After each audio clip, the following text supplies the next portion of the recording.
Evan should be on his way soon. But we're going to start without him, just because we can. We're going to start without Evan? We can't start without Evan. It's not a show without Evan, even though it's been a show twice without Evan already. Look at that cat. He's so hilarious over there. Told you, he's a lazy little puss. Okay. He doesn't want to do nothing today because it's a Monday, and cats hate Mondays.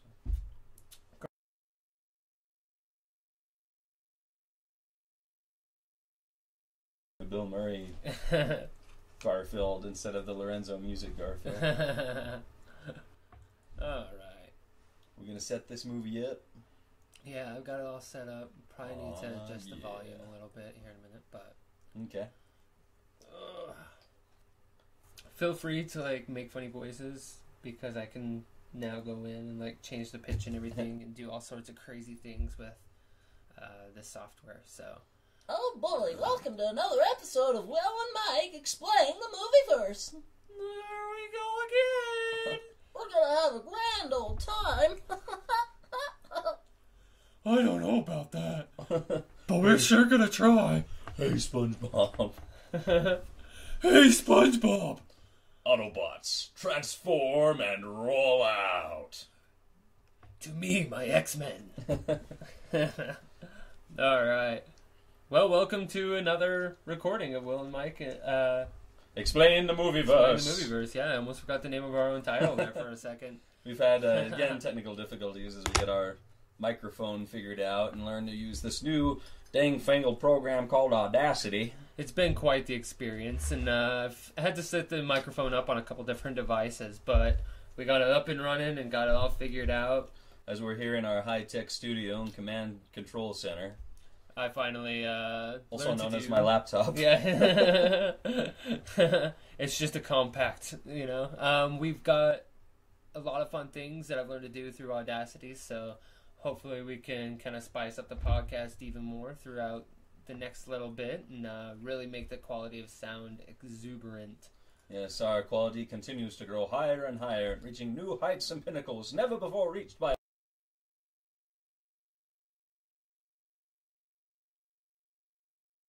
Except for during the movie. Once we hit the movie portion, we're basically committed to, doing one take, unless we want to rewind to a certain part, and then we gotta remember where we rewound to.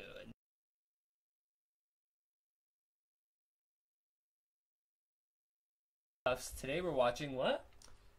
Die Hard. Oh, because you don't want to die easy, because then you're just a big, puss. Big die easy type of guy. Nobody will watch a show called Die Easy because it sounds more like a porno snuff film. I don't know. At that point, it'll be a Jonhn McClane instead of a Jonhn McClane.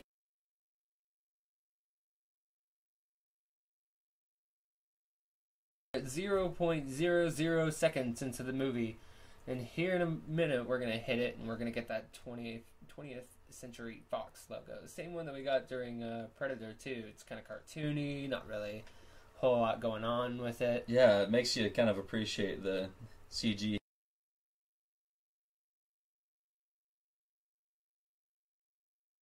that we have nowadays. Oh, we're so spoiled in this day and age, right? You kids and your video games and iPods. Yeah. With your mobile devices and stuff. Don't appreciate the simple animations of the old 20th Century Fox. So, the other day I was listening to another podcast, and I found it quite hilarious how they traveled to the person who they were interviewing's house. And Mike and I, we usually like to keep it on low, not a lot of through traffic, people walking in and out. That way we get the best recorded sound that we can.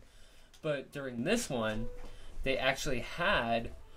this dude told... It was Henry Winkler. They were talking to Henry Winkler on the Nerdist the other day. I haven't listened to that one yet. And while they're sitting there talking and everything...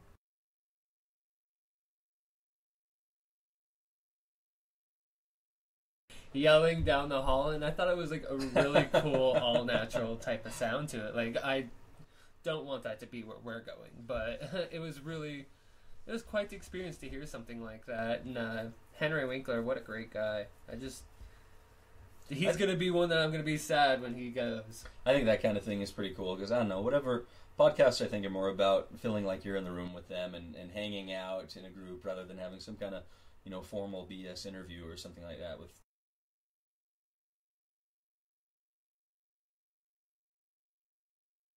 And with any luck, his roommates won't be walking in and out of here all day, too, because we're right by the front door. So. My wife's doing 2 hours of yoga right now, starting 10 minutes ago, so we should probably jump on And this how long pretty is quick. the film? 2 hours and 10 She's minutes. going to be home before we're done. Actually, with the way that we time things out, but with her trip here and everything, we should be finishing just at the right moment. Nice. So, if nothing else, just come in and be like, you guys are watching this and this and that and this and then another and ah! And then you get to hear the wonderful musical Mrs. William McCully. Yeah, she's supposed to be doing a segment on this podcast, but we'll see about that because it's already quite long as is. Maybe she could just do like a little snippet. I was thinking we could have it as a separate downloadable content or something for. Yeah.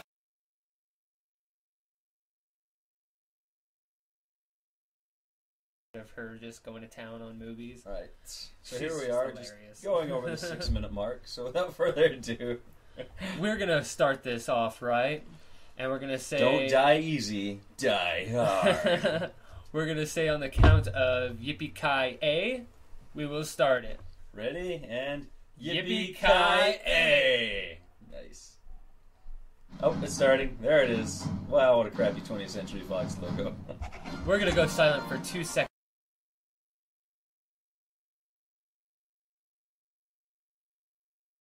Yeah. Okay, it looks like we need to turn down the sound bar just a little bit. That way you guys can still hear the movie slightly, but we're not talking over it and yelling like uncontrollably. But hopefully you'll still hear the gunshots and the F words and everything else. Yeah. And it starts off, as many movies do, with a plane landing. So like the third movie, I believe it was like PG-13. Was it? Yeah, it was like the PG-13 version. No, I think that was the fourth movie. Yeah, it was the third fourth. one was Die Hard with a Vengeance. I think that was one of the first big movies that had Samuel Mother Effin' Jackson in it. Right. They actually, that's the only time that Yippee-ki-yay, motherfucker, part of my French, but it's like the only time that it was censored because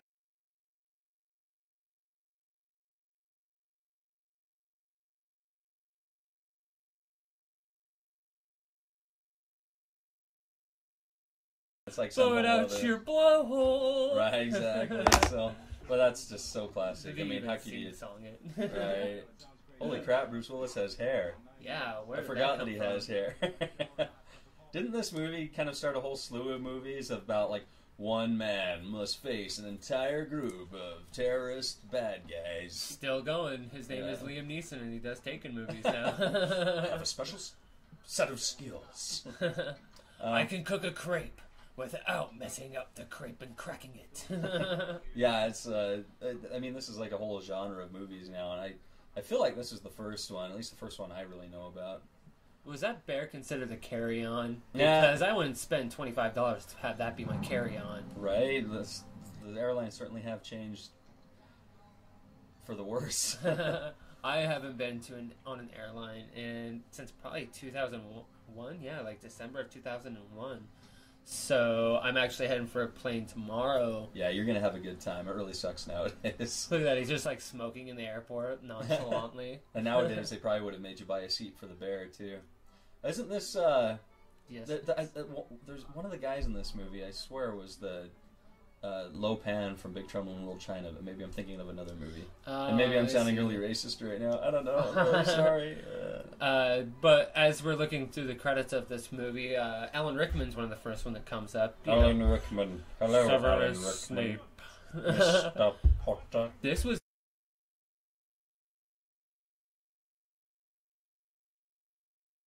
He was in like this, and Quigley Down Under, and Robin Hood, Prince of Thieves. I think were like his three triumvirate of his big three movies that really got his name out there. Big Three. And he always had a beard.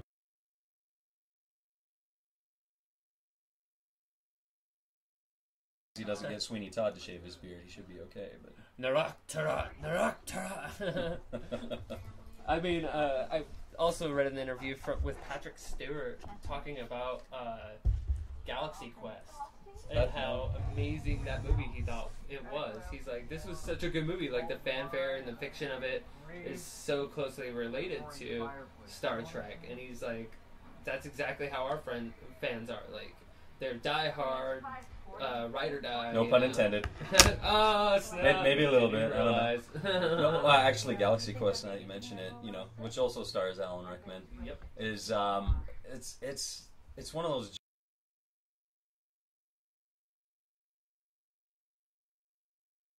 And it still holds up so well, even if you don't know anything about Star Trek, but especially if you do, it really does just nail and capture that perfect feel of a Star Trek episode and how seriously people take it.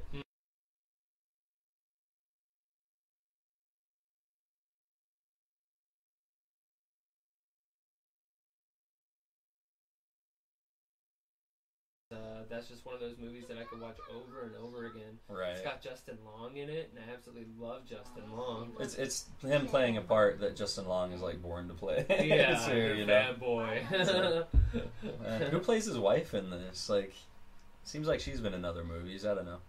But see, back in the 80s, you could actually have scenes of exposition where people would call each other on the phone.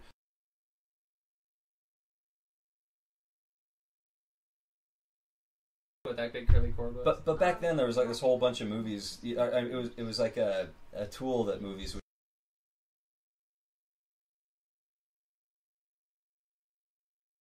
get a bunch of information, exposition on the different characters. Nowadays you can't actually do that, especially with answering machines. Like where you'd have a lady come in and hit the answering machine, and depending on the messages that were left on her machine.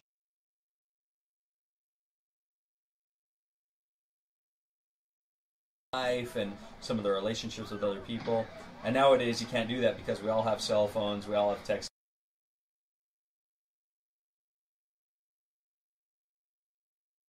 Describing a character for you in the first act. Yeah, I mean, it's even to the point where you can check your wristwatch these days, and you can instantly get all your feeds from your Twitter account to your Instagram. Gosh, it's almost too much.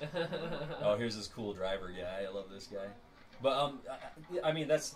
But my point is, I hear on Die Hard, they kind of follow those tropes or motifs or whatever, where they have the phone call back to home, where they get to talk about the main character here and where they're at in their marriage and who they are in life. And not only that, but it does that classic panning across an office or a living room or something like that, where you see pictures of the family and pictures from different parts of their lives that give you all kinds of character information and background just to get you to know where we're at in the story here at the beginning. If you guys don't play Family Guy: The Quest for Stuff, then you should, because right now, especially if you love this movie, is the perfect time because you can actually unlock Jonhn McClane as one of your characters. Yeah, out of sheer coincidence, Will did that like right before I got here to do this podcast with them, so it was hilarious. It was almost like it was meant to be. Days, but I had it for like a week or two, but it's just specifically for the Christmas escapade that they're doing on the game. Was that part of what inspired you to do this movie today? No, that's the funny thing. Like, I'm gonna pull this up a little bit. Yeah, there we go. Oh, it just goes right back. I actually thought of this because I'm like, oh yeah, this is like my favorite Christmas movie. Like, this is the one that I really want to do for Christmas.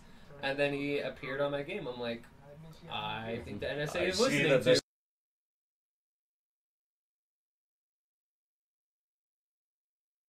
Mine. Probably my most favorite one is Gremlins, but it was Will's choice for this.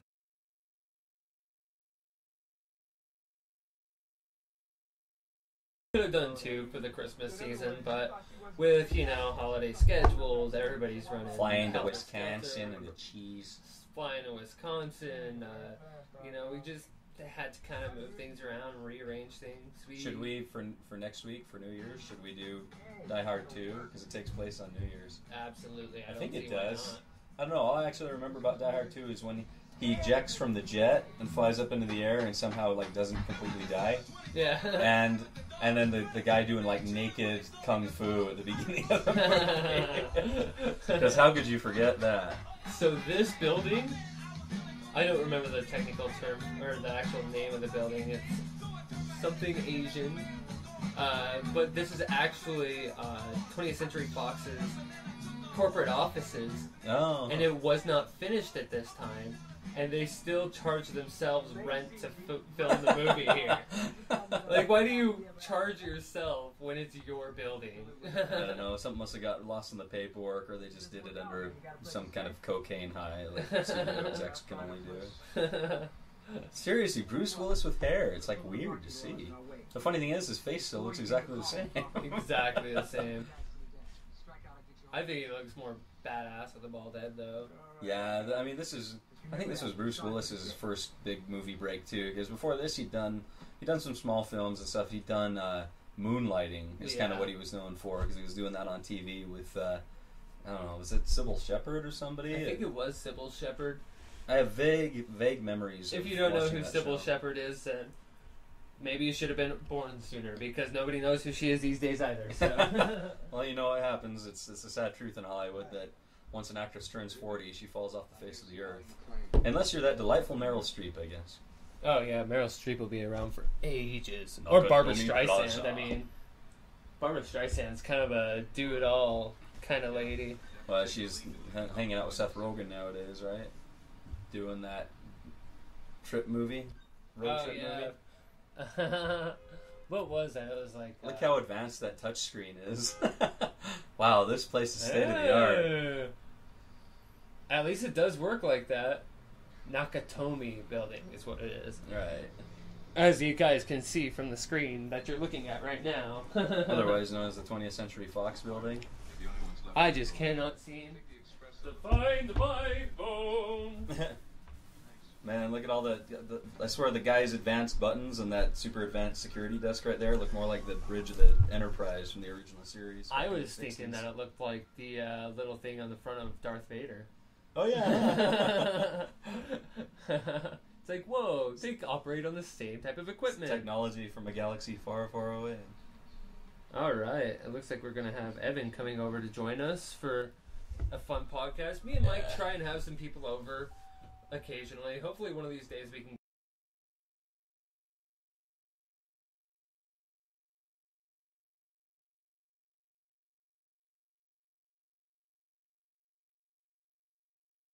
Pieces of art and paintings.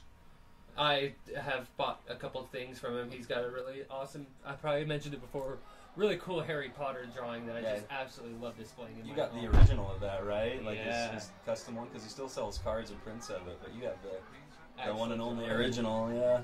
I told him that. He was really proud of that. He thought that was really cool. Oh, look at this party. Oh, that's a lot better than my Christmas party. We had that the other night at the place I work at, and we just merged with some big company that's here in Utah, and usually our Christmas parties have actually always been really cool, but this one just turned out to be a bunch of the executives circle jerking each other about how awesome they are. It was the most horrible Christmas party ever.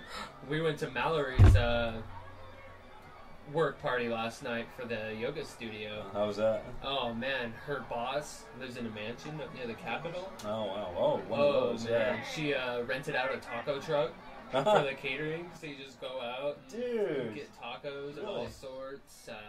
They had this huge white elephant exchange. Man, they had a room, and I'll show you pictures of this. They have a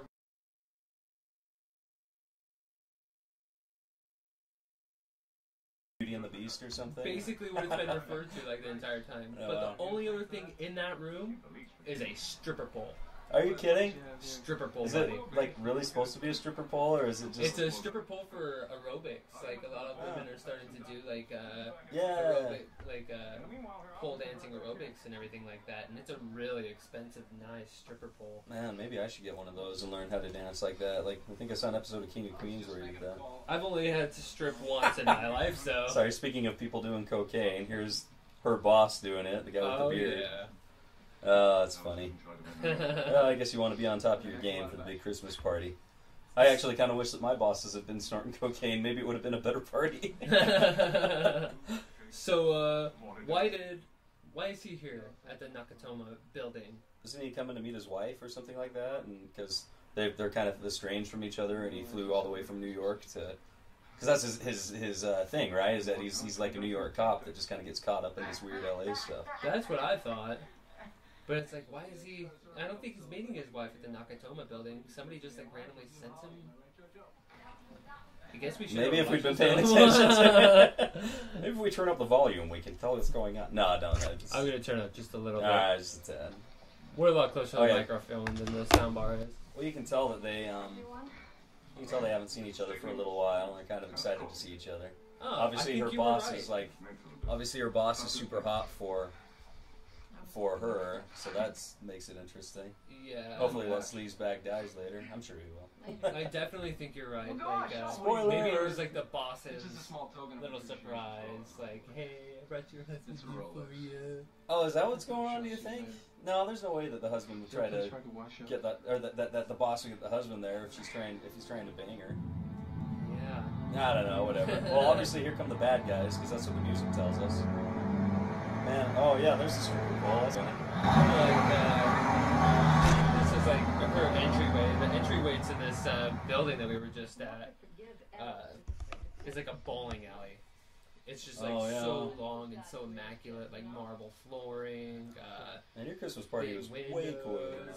We had so many. We had our friend one on Friday. Saturday we had my family one. Walked through with a lot of Green Bay stuff. It was awesome. Tis the season. It's a good time for parties. Mm-hmm. Man, look at him. He's in his action outfit right now. This is pretty much the outfit that he'll be wearing the rest of the movie, if I remember right.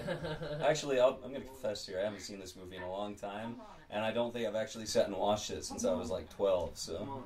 Yeah, I'd have to say it's been a good decade since I've watched it. I used to watch it on probably like AMC or TBS back in the day. TNT was probably what it was. Yeah, they were always TNT playing would always movies play like this. Something like this. If they weren't playing A Christmas Story at the same time, but because they run that 24 hours a day.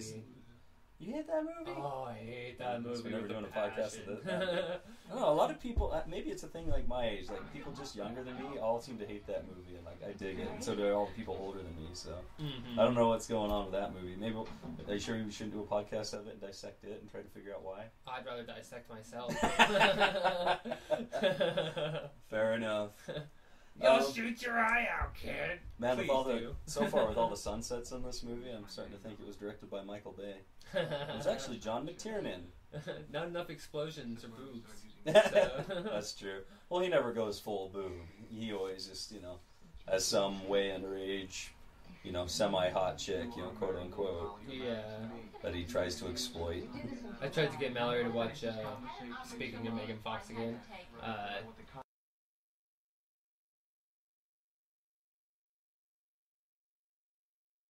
yeah. Oh man, that movie's so brilliant. But she's like, I don't want to watch another Megan Fox movie.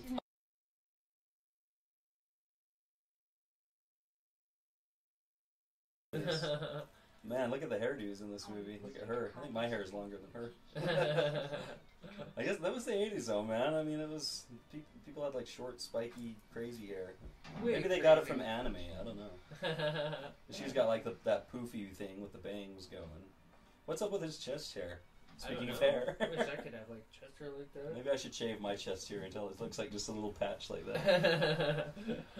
No, their marriage is strained. It's probably just like patterns like that from like wearing a bulletproof vest or something his whole life because he's such a gnarly cop. Yeah, well, that's again the kind of his shtick in this movie is he's like,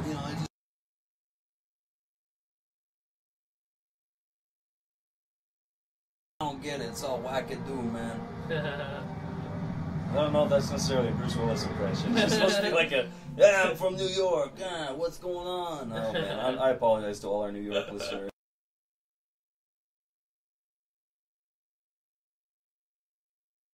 Talk regular, huh? It's okay. Here in Utah, we can't say mountain. Yeah, there's no T in mountain.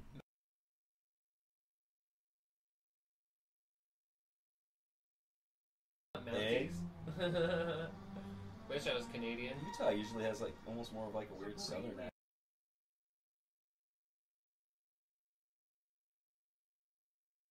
Famous. Nope. Oh, okay, first guy just got shot. Oh, it's that. I forgot. There's that cool Swedish guy. Yeah. Here's the like nerdy computer guy. You know he's good with computers because he wears glasses. Yep. Here's the other Swedish guy. Every action hero you can think of was recruited to play this, and none of them wanted to play it except for Bruce Willis. Really? Thank goodness that he did. Oh, so like who else? Like Schwarzenegger and Schwarzenegger, Stallone. that one guy that did that one movie with the kicking and the boxing. Jean-Claude Van Damme. There we go. Kicking and the boxing. Kicking 80s mustache. Look at that guy with the 80s mustache. And look at this deadly hockey puck. Yeah. Oh, that wasn't a hockey puck at all. I actually thought it was a ding-dong for a second. Like, you guys don't know nothing about no ding-dongs. Fetch me some ding-dong, darling. So here come all the rest of the bad guys, and I'm sure there's going to be a big reveal for Alan Rickman. Hey, there he is. There. We get him with a goatee, and it looks wonderful. Oh, it's not even a full beard, it's just a goatee? Just a goat. I swear he had a beard in this movie.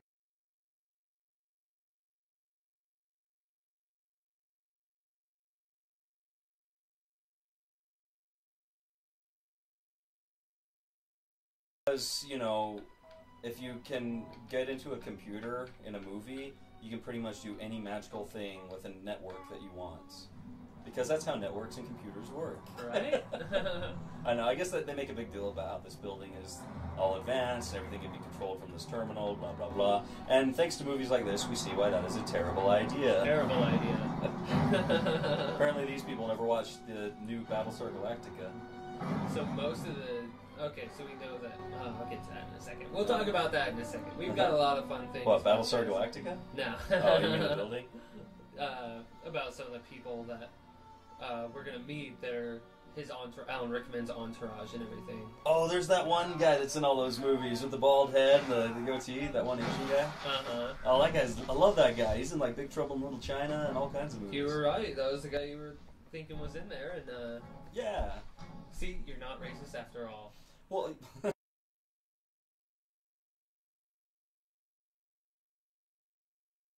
True. Bruce Willis made $5 million for this movie, which was unheard of at that.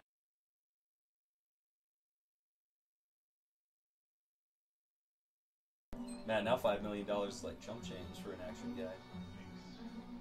Yeah, so there's all these Swedish guys. I forget, like, they're kind of like these German dudes, right? And they're coming here. They think it's like some kind of political thing. Is the guys that they're coming to rob all this under, but really it's it really is. They're just, you know, common thieves for the most part.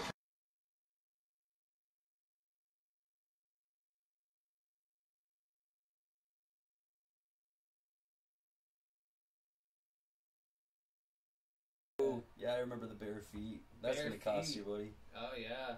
Why is he sitting on the toilet without actually going on the toilet? It's got to be somewhere better to sit, right? Mm-hmm. Who puts carpet around the toilet? I'll tell you what. When I was growing up, my whole bathroom was carpeted. Weird. Yeah, it had that People weird in like Corinne were felty, crazy. felt spilling carpet. It was nasty. Wait, did you grow up in Corinne or in Brigham City? I grew up in Corinne mainly. Oh, I'm sorry. Man, if there's any place that's worse than Brigham City, it's Corinne. Right? Tell me about it. And if there's anything worse.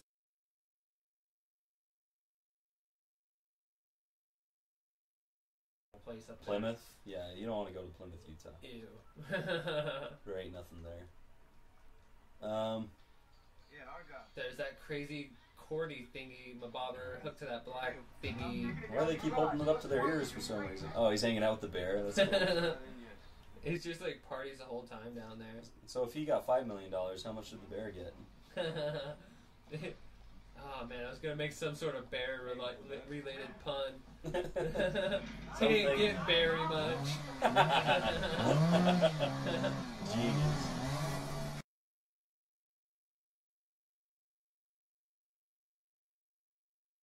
Glad, as someone who believes in cultivating a culture of safety in the workplace, I'm glad he's wearing a face shield. You don't want all those male sniffers getting stuck in your eye. Look at those glasses. More with the 80s glasses again. We seem to have a running theme going with that in our movies. My dad still wears glasses like that. He never got out of the times. Hi, Hey, Tyler. when you How find you something doing? that works. I'm fine. Yeah, here's Will's brother-in-law, Tyler. Say something to the crowd, Tyler. Oh, hey crowd. I was just joining in. I gotta leave in like 10 minutes. Oh, where are you going? Well, I'm going to perform as Mr. Tumnus in The Lion, the Witch, and the Wardrobe at the Children's Theater. Oh, what's the time and dates? Maybe these people can come. So tonight is at 7. and then I'll actually be out of town all the rest of the week. And then, I'll be back in it for January 2nd and 3rd, and then the 9th and 10th, and then the 16th and 17th. It's Friday nights and Saturday afternoons. Nice. Friday nights, Saturday afternoons. 3600 South State Street in South Salt Lake City. 3600 South State Street in Salt Lake City, Utah. If you didn't catch that, it's the Children's Theater. Is their name?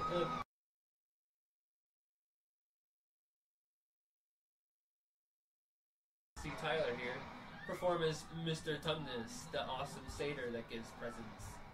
It's actually a fawn, by the way. Fawn. There's a huge difference. Satyrs are kind of evil. Fawns are typical.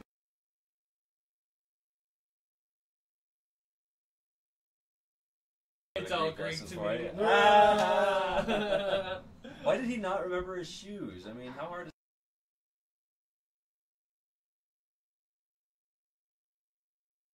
head and start breathing really hard and put it between your knees and hope that you don't get shot. Yeah, so pretty sure he's gonna die soon. Beardy McCreepy face. If you have a beard, you're gonna die. Seriously, I mean, who?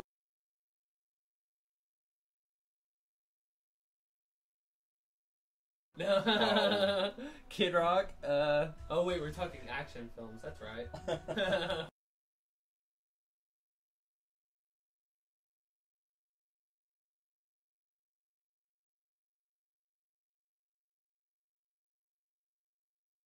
He'd end up tearing it in half and just ruined it anyway. Point. So.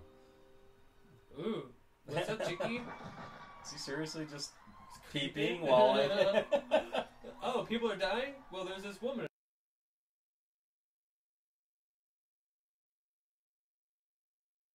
Guy is that blonde guy on the left. Yeah.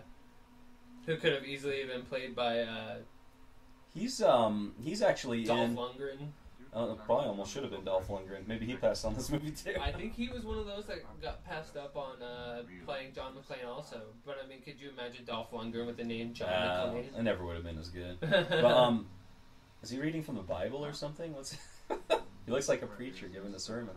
But that blonde guy that I was just saying is a real bad guy. I think I've seen him in the Money Pit with Tom Hanks and it's not Shelley Long. What was her name? The girl who played Diane on Cheers. But anyway, he plays her ex-husband or something in that movie, and you know the same one that was in Canadian Bacon with John Candy. Yeah, I think so. Yeah, and he's the one who taught me how to paint because in that movie he takes that.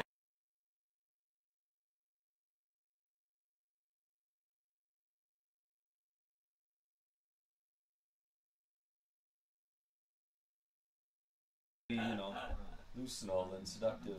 Right. Put the love into it. I'm Alan Rickman. No, it's not a goatee. It's a full beard. See? Oh yeah, you get it a little bit on the side. Kind of just looked like a shadow at first. Yeah. Okay, this must be Mr. Nakatomi himself. Indeed, it is. Oh, he's giving him that Alan Rickman look. So we've established by this point that a lot of his henchmen are German.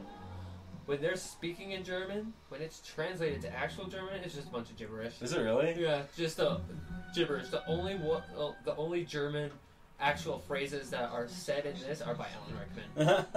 He's the only one that if you translate it, it means the exact same as what he's saying. Even the blonde guy who's clearly some kind of German? Yep. That's hilarious. 9 out of 11 of those guys are over 6 feet tall. Oh, wow. So they're just like... So is Alan Rickman stepping on boxes? Because I don't think he's 6 feet tall. I don't know. That guy's got to be like 5'9", 5'10". 5'10", 11 maybe. He looks a lot taller when he's in like black robes and Harry Potter. So yeah, well, it's because it's all shot from the kids level. Eye level. Plus, Daniel Radcliffe is not known to be a giant. No, not at all. No, he. Guided missile interception stuff. Wow, these guys really are high tech. No, it reminds me of on an old Transformers. Oh, he is really Alan Rickman, 6'1"? Yeah, I guess so. He was born in Australia. England. Oh, Alan Sidney. Patrick. Sorry, I saw Sydney. I thought Australia. So 1946. He's 1 year older than my parents. That's crazy. But the fact that they speak gibberish reminds me of how on maybe it was a thing in the 80s. They didn't mind if you were racist that way because in the old Transformers series, they'd have guys that were supposed to be in the Middle East and stuff, And this is at a time when, you know, we were like at total odds with Iran, and we actually helped Iraq to fight Iran, so it was like all messed up. But anyway, like they have these guys who are supposed to be speaking like Arabian or Arabic, and they're sitting there going like, "Heisem an burrito," and it's like, oh jeez, Heisem an burrito. How do you get away with this kind of stuff? They're like making threats about their mother's camels and stuff. It was totally horribly racist. It's kind of like Team America World Police. Durga, Durga, Durga. Oh Muhammad my Jihad. gosh, yeah.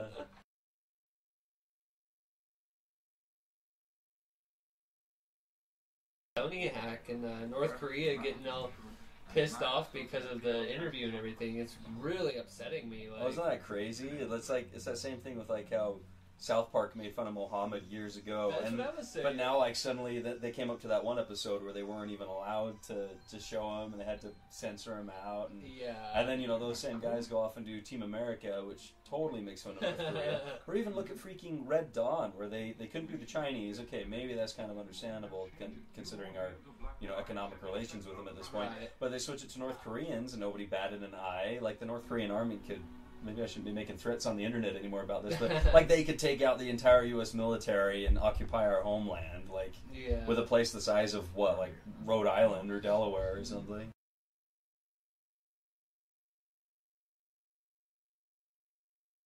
was talking about how it, you know, shows kind of what cowards we've turned into, and you know how we blinked, and I don't know. The fact of the matter is, it's.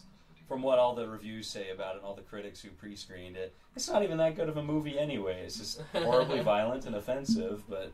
That sounds like Seth Rogen. Right, but I don't know. I just think people are taking things way too seriously, and they're clearly looking for an excuse to just stir crap up. It's stupid. Their next project that they're talking about doing is a rated R CGI animated film. Oh, really? Yeah, like the first ever R-rated CGI film. Like, oh, boy. Okay, I'm down for that. One of the photos that was leaked of them, or I guess was put onto a show or something, is kind of a adaptation of the classic John Lennon and Yoko Ono picture, where John Lennon's all naked and just like in a fetal position, like kind of like.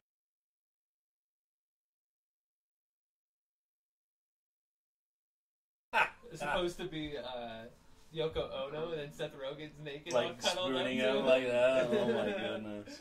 Oh man.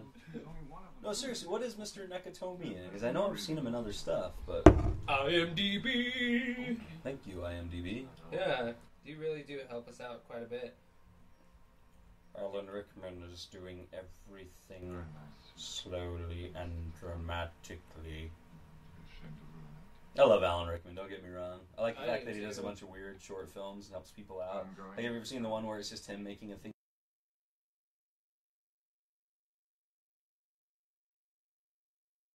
for it? I like, in the space of what for him was like a 5-second scene, he goes through like this whole stage of emotions like really fast. But then when it slows it down, you see it in slow motion. It takes like 2 minutes to do the same 5 seconds. It's amazing to see what it is. I wish I could remember what it is. Just I Google search Alan Rickman.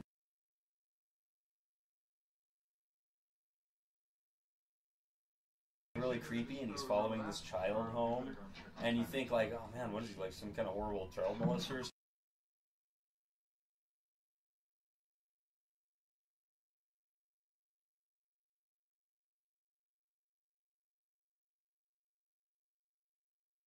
He helps out people with film projects, from what I understand. It's pretty cool. So the guy that you're talking about, Nakatomi, yeah, he was General Lee in Mulan. Oh, okay, yeah. He was in The Real Adventure of Johnny Quest.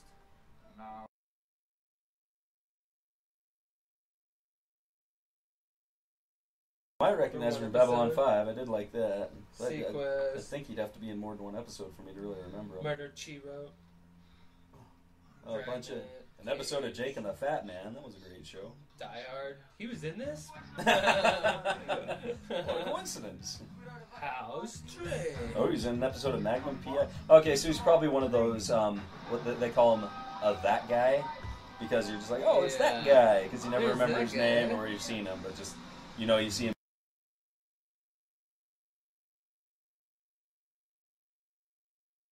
First Contact.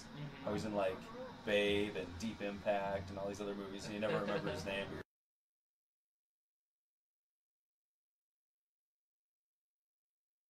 in my head. Babe, deep in bag. Yeah, that sounds like a whole other library of the movie.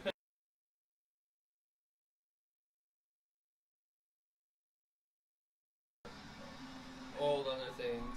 Right. Oh, there's that guy that's in like Big Trouble in Little China again and stuff. 2 hours, 2.5 hours. Okay, let's see here. We're all assembling into the safe room, I take it? Is that what it is? Isn't it just the guy? Alright, well, you know we said we're not going to pause it in the middle of the movie. I'm going to confess that we just took a bathroom, potty, and smoke break. So yeah, so we're on pause right now at 33 minutes and 39 seconds. So if you're really that dedicated and you're following along and watching at home, try to just put the player back at that time on the movie, and we're going to start here again in just a second. We're going to try to do this as little as possible, just so that we can kind of keep the flow going. But, you know, we're only human. And one of these days we're going to learn how to edit around it. Most of the time I go before we start, and it's not a big deal, but this time I just couldn't make it. I'm sorry. But, okay, so we're at what? 33 minutes and... 39 seconds. 33 minutes, 39 seconds, so we're about to unpause it and go in...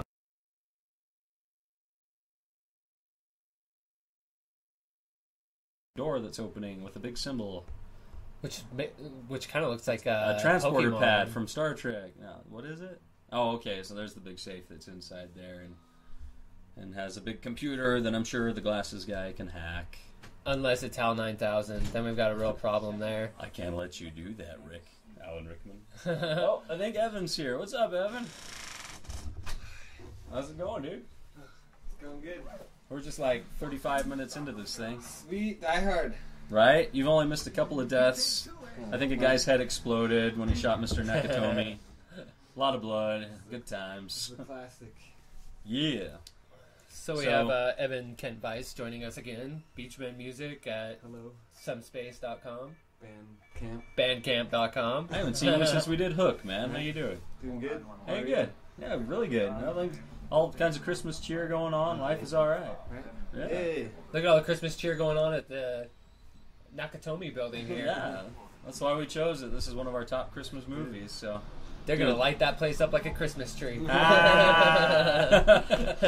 got a million of them. Oh, look how advanced the cell phones and stuff are there in a briefcase. Ooh. Yeah, so you'll notice one thing in this movie too, that the sweatier and sweatier that Bruce Willis gets, the more ass he kicks. So. Definitely. Soon he's going to get Carl Winslow here as a friend. I think like by the end of it, his white wife beater turns black. Is that this movie, or am I thinking of some other movie? I swear. Okay, just watch the movie. Like I swear that it just goes to show like how hard he's working, all the crap he goes through. He literally turns from like white to black. Maybe it's like a theme for the hero. How he kind of starts out a little more pure, and then the dirtier his hands get, the more black his his soul gets, or something, with the weight of the deaths he carries with him. I don't know, something like that.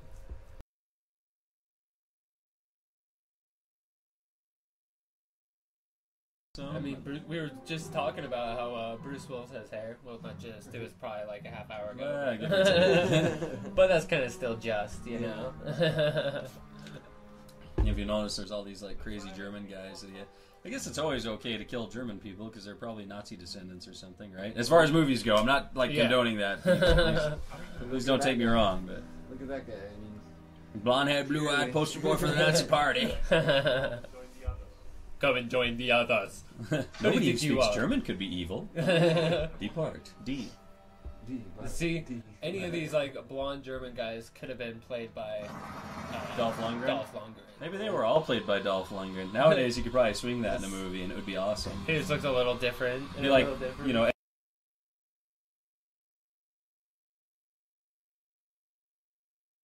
What? Professor one. Yeah, the Nutty Professor family. The Clumps. Yeah, the Clumps. I'm probably thinking of Christmas with the Cranks. Oh, boy. Man, so that's nice. That's real nice. Another thing about 80s movies, like the action movies like this, is they were always firing submachine guns from the hip. Right. I don't know why. They think they could aim better that way, or they just laying down suppressing fire. This movie actually ruined Bruce Willis's hearing because of the gunfire right here, they used extra loud blanks. Oh, really? To shoot this, and since that muzzle was basically like right next to his ear, it, like ruined his hearing during the filming of this. Man, haven't they ever heard of like post-production Foley sound that they could just add in later? Man, I swear this scene has a real hate for drywall because he was like hiding behind it before. They're smashing through the drywall. This movie's anti-drywall. Makes it the best dramatic effect. Oh, there's the first blood on his shirt. His hands are now dirty. They'll never be clean. Look at his. So is the guy dead? Did he break his neck? Did the guy just knock himself out falling down the stairs? I know the blonde guys in this movie have a nasty knack of coming back when you least expect it. Definitely. Yeah. Okay. Give it like 10 minutes and he'll just like pop up and walk out. He's like, man, Dude, they that sucked. have like a Phoenix Down or something to just pop back.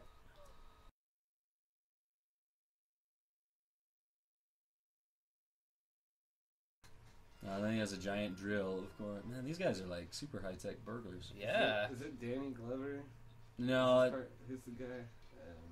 You're thinking Jurassic Park when Danny Glover was wearing like, or it wasn't even that was him. Samuel L. Jackson. Samuel L. Jackson. Duh. Man, you guys are racist. Says the guy who could have just no. Who continually makes accidentally racist remarks. Here's where he comes back. He's like, just kidding. Seriously, Tickle, like I know the guy at the end comes back, the dude from Money Pit. Yeah, he's from California. He's just so ticklish that he just like it brings him back to life. Oh, okay, I love this. The deal with where his shoes are. I think these shoes are too small. Even though this guy's like way bigger than him, he just has smaller feet. What the heck, man? He should still wear them. Maybe they come in handy later. Did you see the? I think I used to have that Santa when I was a kid, like in my yard. Did you see the NFL poll right there on the wall? Rams versus Raiders, and it was like the boxes. No, were they doing fantasy football or something? Yeah, they were doing like a betting poll. Uh-huh. I used to participate in those. They were a lot of fun. I made some money. You mean you don't still do that? You go with Green Bay, you always win. Go Green Bay. Always bet on Packers. Because they're going to pack it in. I've always been afraid of crawling out in an elevator like this because I swear it would fall on me right when I'm in the middle of it. Right. Chop my whole body in half. Oh, watch those pinky toes. I swear the show is anti-shoes, too. Doesn't like drywall and doesn't like footwear.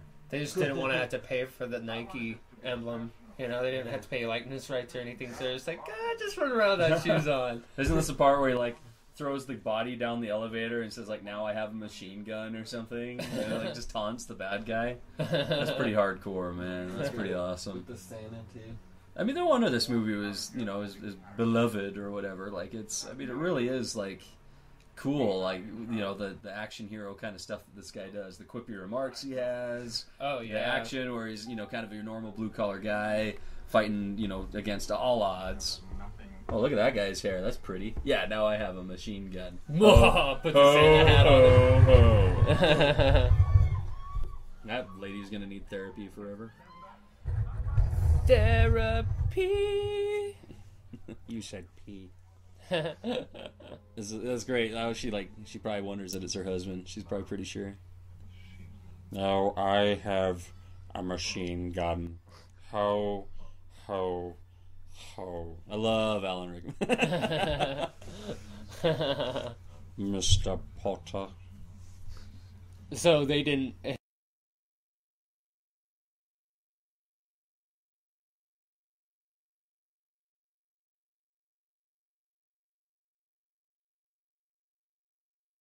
Now that we're kind of in the middle of it. Yeah. I remember why I liked that part so much.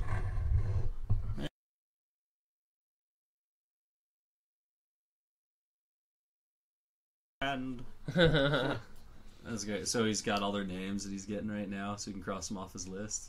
Has he killed 6 guys already? Is that what that was marked on his arm? I think he's marking how many are left. Oh, okay. That makes more sense. But I'm pretty sure there were like 11 guys. Yeah, it was like an easy baker's dozen walking in earlier. Well, anyway, the action's really kicking into gear by this point, and the plot is certainly thickening. Oh, yeah, so they...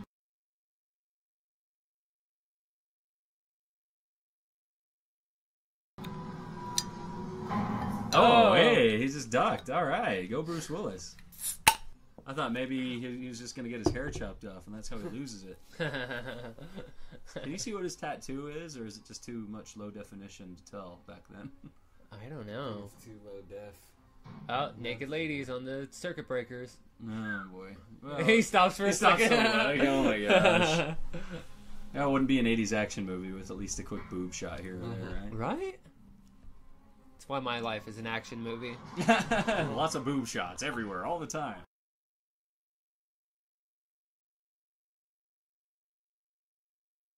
Oh, go He's figure. like, They "What's look like blood?" identical And twins. I think Alan Rickman's trying to get his priorities straight with them so he doesn't freak out. Yeah, this guy's seriously the true nemesis of this show. Mm-hmm. He's the real powerhouse that Die Hard has to look out for. What's his name in this? Jonhn McClane. Jonhn McClane. Jonhn McClane. Nah, I'm pretty sure it's just Die Hard. It's Die Hard. Look, this is what Die Hard...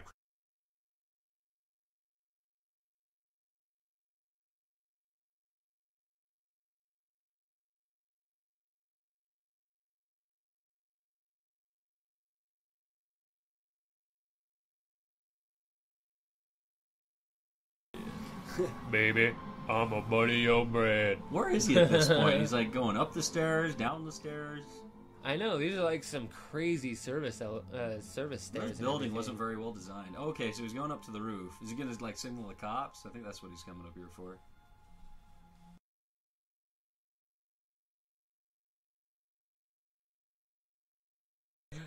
I just gotta remember some of the snippets. Oh, the bad guys are on to him. Ah. Yeah, see, so he's trying to call the cops right now and try to get some help. And I think this is where the dad from Family Matters shows up.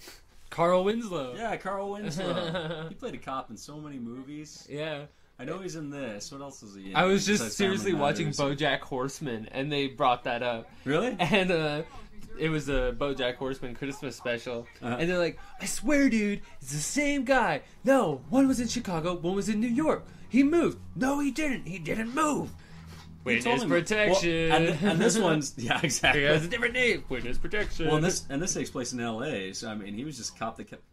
Maybe he's like that's his story. Is he kept seeing so much crap, he kept trying to just get away from it and have a nice normal life.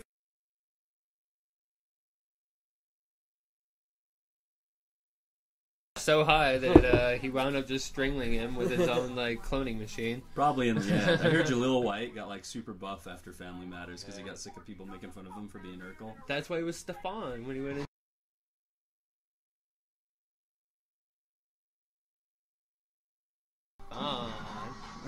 And Lisa loved it. Or her name wasn't Lisa. Was it Lisa? No, No. you're thinking of like Saved by the Bell. Yeah, with Screech.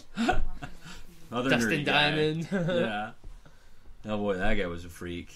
I know Jaleel White did. He voiced Sonic the Hedgehog when I was a kid. Oh, really? Yeah.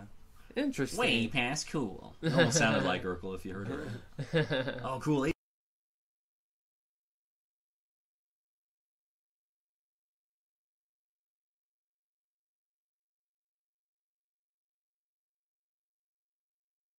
Bag it.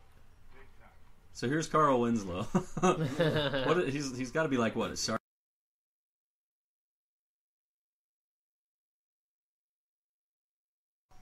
Harry, IMDb him. Like, what other movies is he in that he plays a cop? And does he play the same character all the time? Because he basically plays the same character all the time, right? Oh, he definitely does. Have we ever seen him in a show where he's not a cop?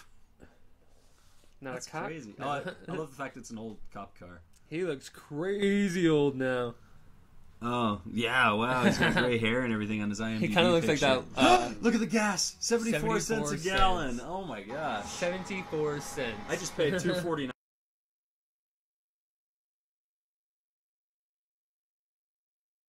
This has like fuel reward points when wow. you shop a lot. So I got like 65 cents off a gallon, and it was already like $2.50. So I spent like $1.10 or $1.90. Man, I gotta start shopping at Smith's. Stupid Kroger, they're gonna get all my money. Alright, so he's fighting like how many guys up on the roof? I guess the big bad blonde guy came after him. There's 4 up there. Oh, 4 is it? Okay. He did a Die Hard Christmas party short in 2013. Really? Oh, we should look that up, find out what that is. The Neighbors, but that's not Neighbors with Seth Rogen. Real Husbands of Hollywood. Really? Tron Up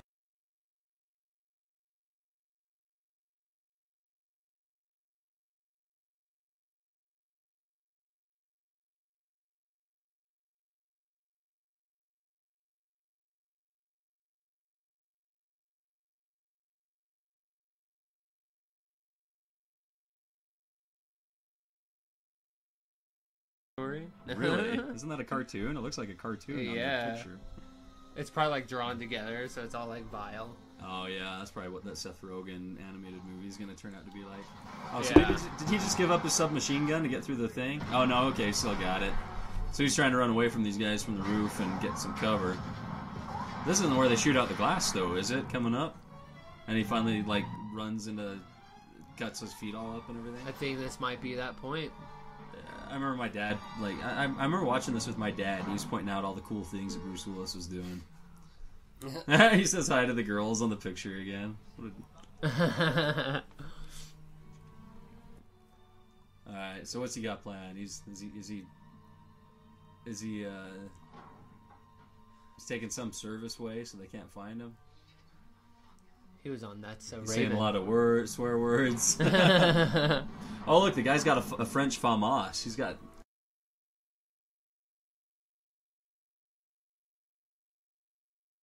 Want to know what it is? Go play Call of Duty Black Ops. They have one on there. Or Metal Gear Solid. I remember that's like the machine gun you get in that game.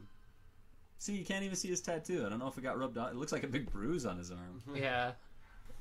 What is it? I don't know. I thought maybe it was a Christmas skull tree. with a top hat. Looks like a A pagoda. skull with a top hat. It's pretty epic. Epic. Legendary. This is legendary. Are they speaking German to each other or is it English?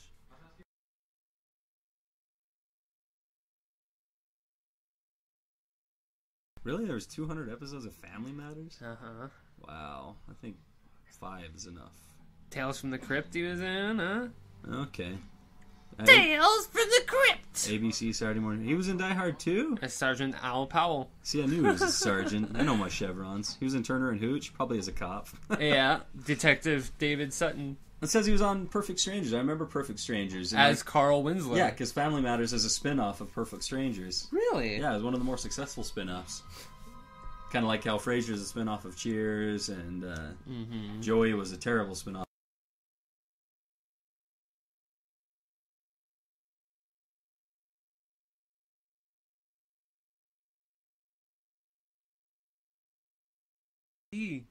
Nice. I think he was a cab driver at that time. Okay, Nick so Dundee from Walkabout Creek. I swear that he's basically a cop in every one of those movies, though. Oh, he was a jail guard in Ghostbusters. See? I remember seeing that recently, because we watched Ghostbusters back at Halloween a couple of times. We should do Ghostbusters, man. How come we're not podcasting that? It's a good question. I'm really excited about the new one, mainly because of the cast that they're talking about with the all-female cast. Yeah, we'll see how all that comes. I don't remember like a week going by that they haven't been talking about Ghostbusters 3, though. Ooh! That nice was an catch. accident. Like the Was it really? The stuntman actually missed his mark and fell. Oh, so they just threw it in the movie? They that's kept it great. there. I actually did that at work once. It was really scary. You True climbed story. down I a caught myself like in this shaft? miraculous way and almost died. It was crazy. I hope if my mom's listening to this, I promise I'm actually really safe at work. Don't worry about me. He uses protection, Mom. Don't worry. I do. Harnesses, safety hats, the proper PPE. Yeah. Hard hat all the time. Remember, Steel-toed boots. when working in dangerous conditions, always use your protective equipment. Personal protective protective equipment. PPE. PP. Also, Now he knows what a what feels like? Whatever. what a Japanese guy sleeping in those container things feels like? I don't know. Sure, that works.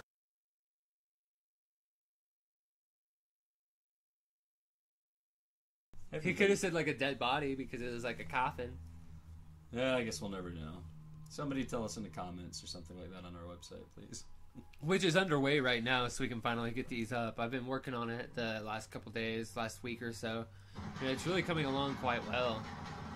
We have a month to come up with some funds so that we can get our own server, website, router. I'm trying to think of the proper term for it, and it's Bar just, mitzvah. it just baffles me. So that it's not like Modem. Will and Mike dot Our own Squarespace.com. website, our own domain. Our own domain. name. Thank Okay. you. So hopefully soon we'll have it. I don't know whether we want to just make it like willandmike.com or if we want to do like explainthemovieverse.com, or Ooh, well, Mike explainthemovieverse.com, but maybe we'll have to see what we'll just have to do some Google searches and make sure what hasn't already been taken somehow. Right.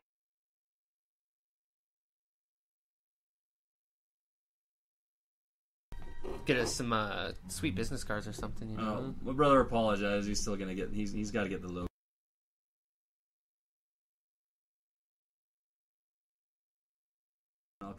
It's like a web comic that he's got going too, and he's just like, I'm really sorry. I'll get around to it. Yeah, see now he's got black wife beater. Yeah. Yep. And feet. His feet were completely black.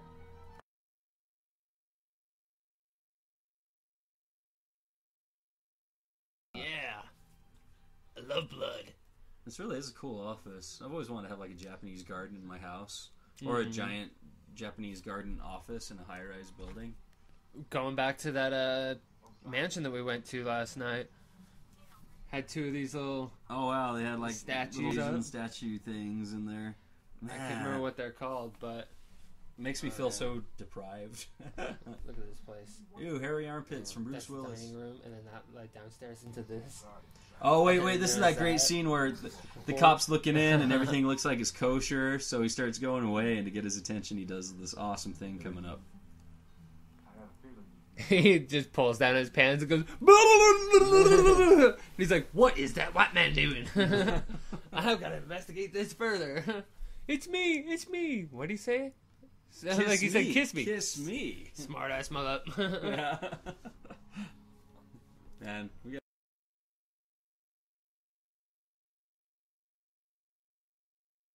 About this man's dedication. We have to go back to that first issue of Trust, Gary. Oh, dude, I picked up my hold from Dr. Volt's.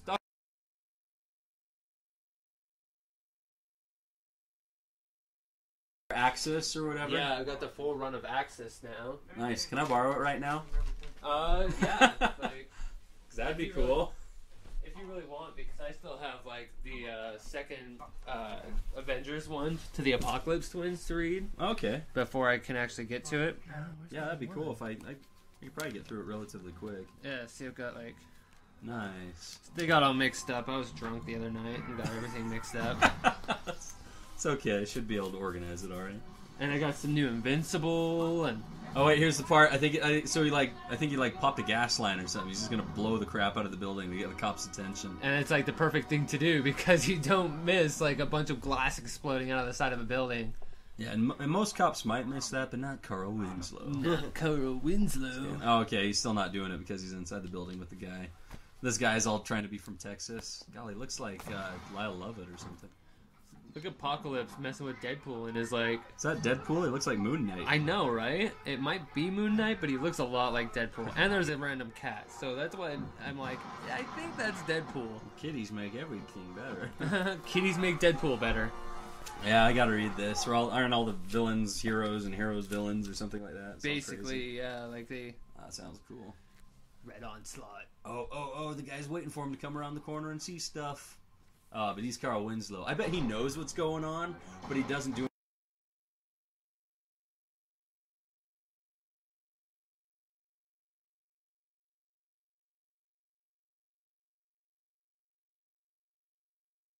Is he fighting a Viltrumite? Yeah. Oh, is this Invincible? Yeah. You mean it goes past that one issue where a robot takes over everything? Oh, thank goodness. I thought that was the end of the series. And I was kind of freaking out. Is this the next one right after it, or? Yeah. Okay, yeah. Oh, I need those. Oh my gosh, because that last trade of Invincible ended like so amazingly. I know, I've got 109. Just, like, I remember I closed the book. It was one of those times where you just sit there for 10 minutes going like, whoa, like that's so heavy and so deep and dark and I've got crazy. 109 over there, and Harley put like 115 into mine, so I thought I was all caught up, but I double checked, and some stuff? I missed 110 and 111, and then 114 I had to order. Okay. So I've got 112, 113, and 115. Oh, I gotta read them like And then right 109. now. My girlfriend's gonna kill me if I go read comic books though, but I gotta know what happens. Oh, yeah, okay, that's right. He doesn't blow up a thing in the building. He drops a dead body on it. Oh, then they all open fire on the cop, but he's Carl Winslow, so he gets away. I love that line. Welcome to the party, pal. I used to say that all the time to my friends. Just, I don't know, for no reason, really. Welcome to the party, pal. He's on a car phone. The driver in the limo. You know, that submachine gun sure does have a long range on it to be so accurate. Oh, it doesn't sound like it's too accurate. I mean, it's hitting the car, sure, but... That's still pretty accurate from that far away. He, like, backs up over that. His cheeseburger. And he just falls out. His cheeseburger, no! I'm getting too old for this shit. ADR provided by Danny Glover. This guy. Well, this guy's another... He's the Ghostbusters. Yeah. He's the dick. He's, the EPA.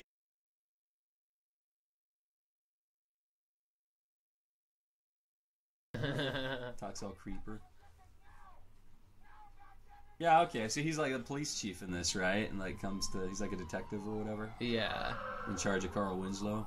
It's like, oh, we've got a situation happening. Yeah, okay. Yeah, I forgot that he was in all these other movies where he always kind of plays an a-hole.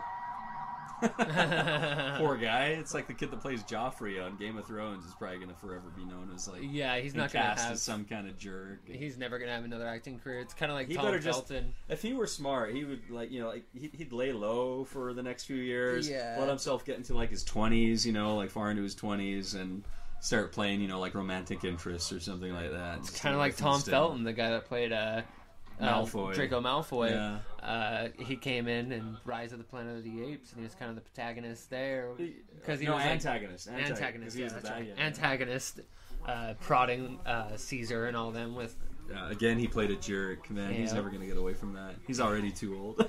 He's coming to Salt Lake Comic-Con FanX. Yeah, that's true. At the end of January. That's like the only person that's ever come that I would actually want to meet and like shake their hand. So. And I'd love to meet James Marsters, and I almost did at last FanX, but I didn't know what I'd say. I figured I'd just geek out to him. I already geeked out enough when I met Ryan Otley for the first time. And Me too. I felt bad about it enough. I've never said another. So I met him at FanX last year in your April. brother's booth was right next to Yeah, his. and then in September, my brother's booth.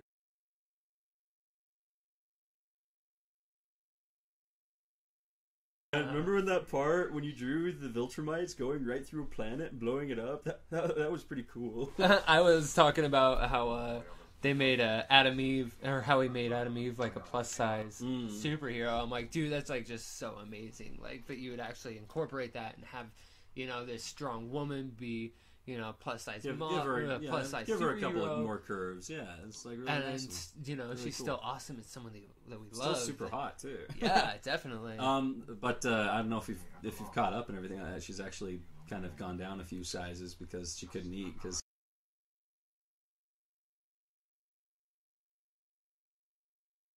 But now that Mark's back in her life, she'll, start pounding away on the pound cake or something. Mark's not back in her life anymore. Oh, that's right. Oh, no, okay, shut up.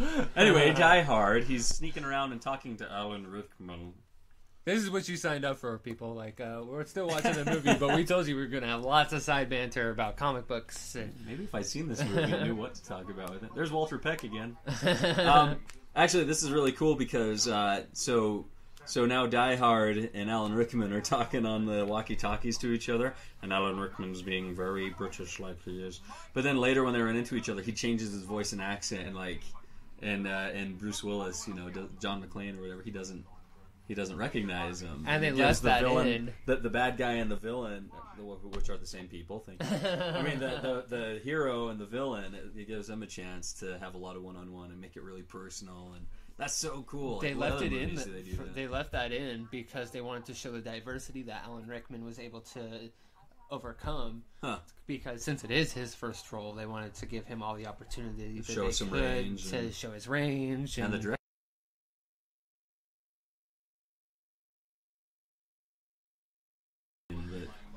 This was supposed to be Commando 2. You know what? Like I've heard pretty much every Die Hard out there was supposed to be some other movie. Yeah. And they always just turn it into Die Hard for some reason, and sometimes nowadays shoehorn Bruce Willis into it just cause. Yeah. I mean, that's awesome. Like, I'm glad this is Die Hard. I don't think I could have had a childhood or like grown up without the term yippee-ki-yay come into mind. It's just funny because it seems like some kind of like the Die Hard series is just a a run of bastard children of other screenplays or something. You know, what could have been. Jonhn McClane. Okay, so here come all the cops. That's good. He did Predator.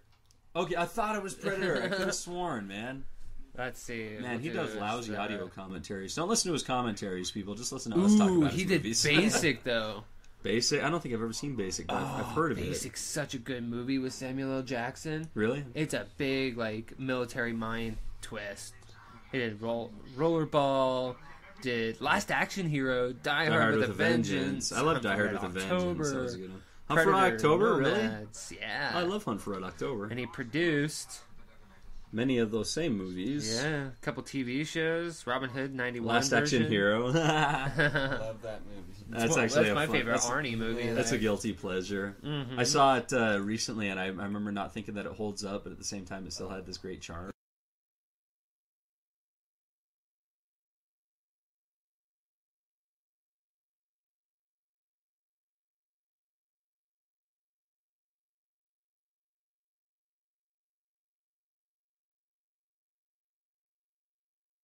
Rubber baby buggy bumpers. So this is fun because this is where Bruce Willis kind of starts this. I don't know, for lack of a better word, he starts this like relationship with Carl Winslow. Like they kind of have each other. You know, like he gets this weird moral support from Carl Winslow, and it's almost like, I mean, he doesn't know if he's gonna die or not, right? So he kind of gets this bit of human contact. This guy he can trust. This guy he can talk to that just helps him work through the problem. You know, and it's cool.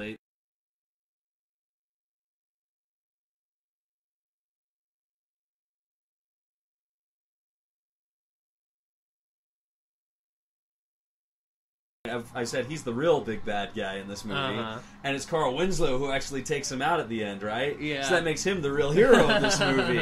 So it's not even about Alan Rickman and Bruce Willis. It's all about Carl Winslow and the big bad blonde guy.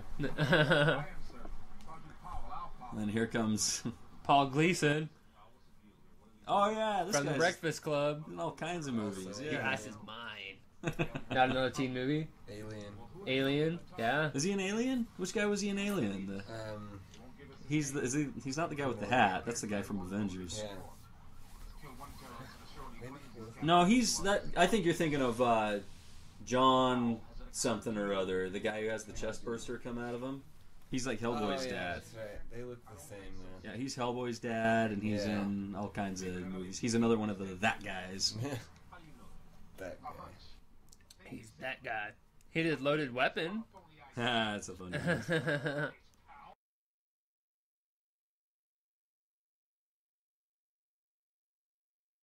Dude, I've been watching, to kind of on a side note of Fred Savage, kind of going along the same lines, I've been watching a lot of Boy Meets World lately. What? Say them, Ashley Arms. We gotta get back to you.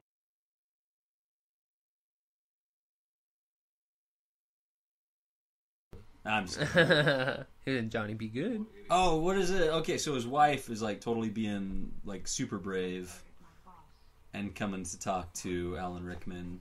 I don't know, maybe the fact that she's pretty sure her husband, she knows is awesome, is like that she knows her husband is the guy taking it, that she feels like she can help him by like distracting them or leading them off his trail. You know, I don't know. It's a really cool girl part, you know, because especially I think.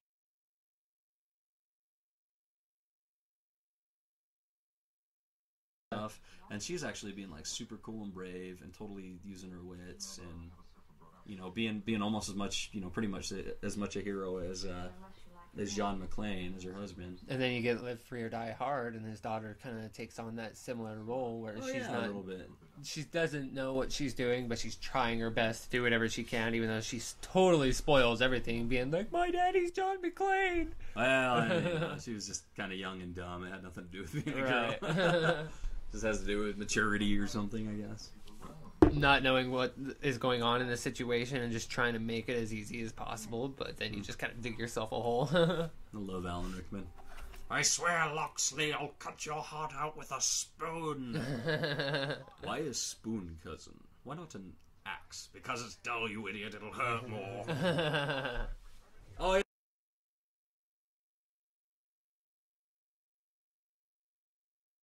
clueless driver who's still just partying with the open bar in the back of the limo, hanging out with the teddy bear. And he finally figures out what's going on around him this whole time. And right as he does, he gets ripped out of the limo. By the Predator. Yeah. This is a John McTiernan movie. That was great. He's drinking from the little liquor bottle. Actually, he's really cool. He provides some great comic relief in this show, huh? Oh, yeah. Makes kind of a fun bridge character for, he's the guy watching the movie along with us, and finding himself just in the middle of it. chilling back, listening to his podcast in the limo. I look at the SWAT team coming in, and they're getting pretty serious about this.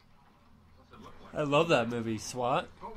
I still never seen it, and it's in my girlfriend's movie bag, but I always end up having to watch, The Holiday, or How to Lose a Guy in 10 Days. Like her case of...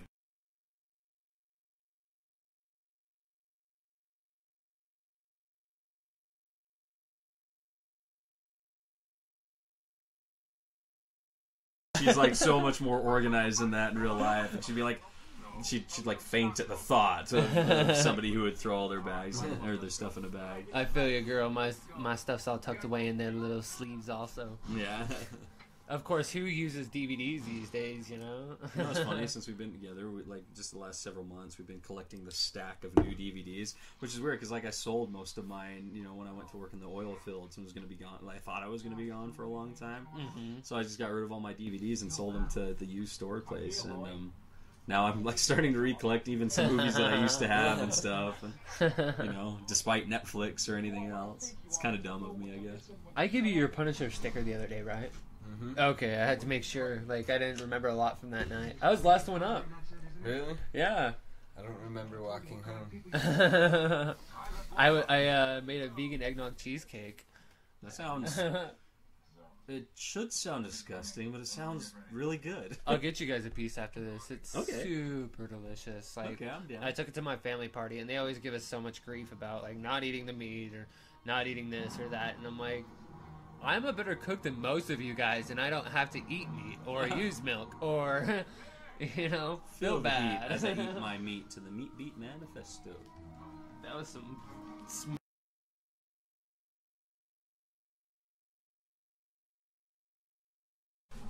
So right now, everything's escalating in this movie. Again, this is another example why this movie is cool. Because the stakes get higher, the action rises. The plot thickens, and I think it's a weird building, man. They're just starting to now secure all this stuff, and I don't know, man. I guess it's the bad guys taking over the Enterprise and locking everything down because you could on a place like that. Yeah, definitely. They're on the bridge. Lock it down, Mr. Sulu. Eject the warp core number.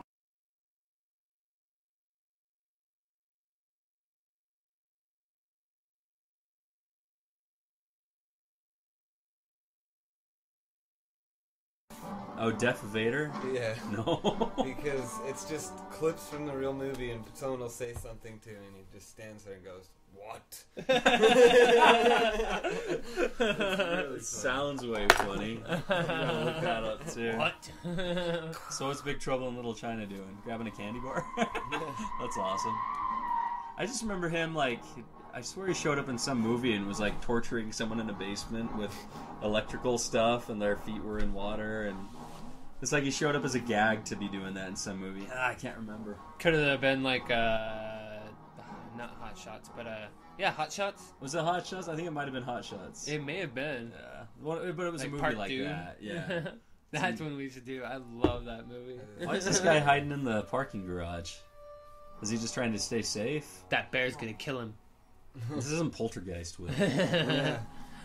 It's not a scary clown under the bed. Been clean. Cleansed.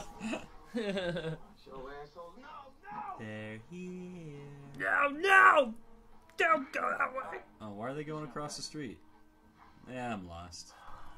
So are they. Glasses computer guy is hanging in there. Oh, he's eating a Nestle Crunch. That's my favorite candy bar. That used to be my I don't favorite. blame him. I want Nestle Crunch right now. Then Fast Break came out, and I love a Fast Break. You know what was really good? Big Cats. And you know what they never made? Four Big Cats together in one giant candy bar of Kit Kat. Make you feel like a hobbit eating it or something. 4-pack Big Cat Kit Kat Supreme. Aren't they just going to launch a missile at these guys and kill them? Or do they think they're in the wrong building or something? I don't know. I think they walk in and they just blow it. Because they're just like waiting for him. And on the other side of that door is like a charge. Huh. So they're going to let them all get in that building and they're just going to blow it up. That's like what evil. Super evil. Evil. Oh man, stupid brass. It's all those desk jockeys that wear their ties. They always screw everything up. Oh, Carl Winslow. If it wasn't for them having their party right here, right now, and making so much money, I could be at home doing nothing. Back with my daughter.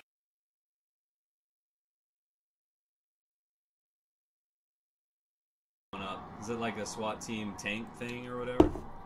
It's Batman. Tell me the situation.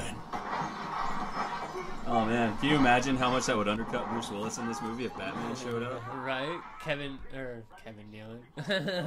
Michael Keaton. Could you get away with making a Batman movie where Bruce Wayne is just trapped in a building like this and without his mask on, he just decides to like take out all the guys? Would that make a very good Batman movie if you didn't even have Batman in it?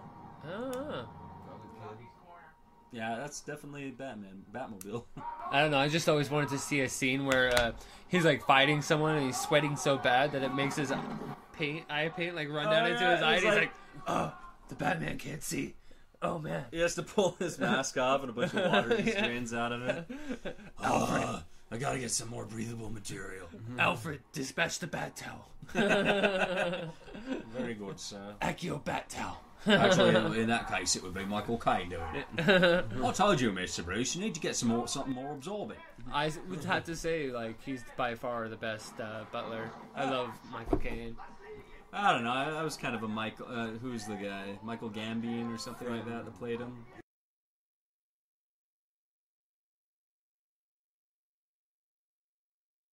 Yeah, and the same ones with he did Alfred in all four of those early Batman movies.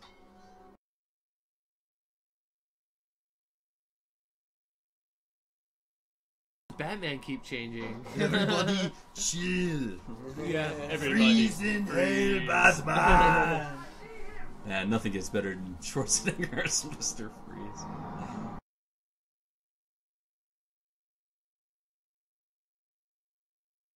Stop. I can never tell. Yeah, oh wow. These guys got armor to the teeth. Dang, dude. Well, I guess we finally got the payoff for that missile that we saw him carting in earlier. Yeah, at this point I'd probably pull my guys back too. I can't really blame these guys on this one. Drink every time there's an F word. Actually, I forgot. We've been playing that game that you see online all the time with the Christmas hat. You put it on the corner of the TV, and every time that it looks like one of the characters are wearing it, you drink. So I'm going to put, now that the speaker's not here any longer, I'll just go ahead.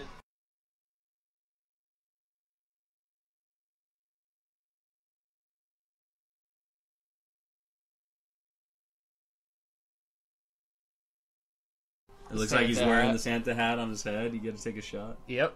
Or drink just your regular beer. Right, or for Mike's case, a nice, delicious, protein tall shake glass of or water. Water, yeah.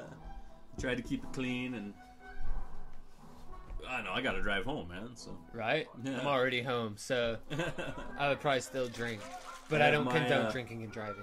Take public transport. Monster Energy Shake, the muscle one with 25 grams of protein. I suppose it's kind of healthy for you. Oh, look at that old CRT monitor. Yeah, that's good too. I should weigh the chair down like a brick. Like a ton.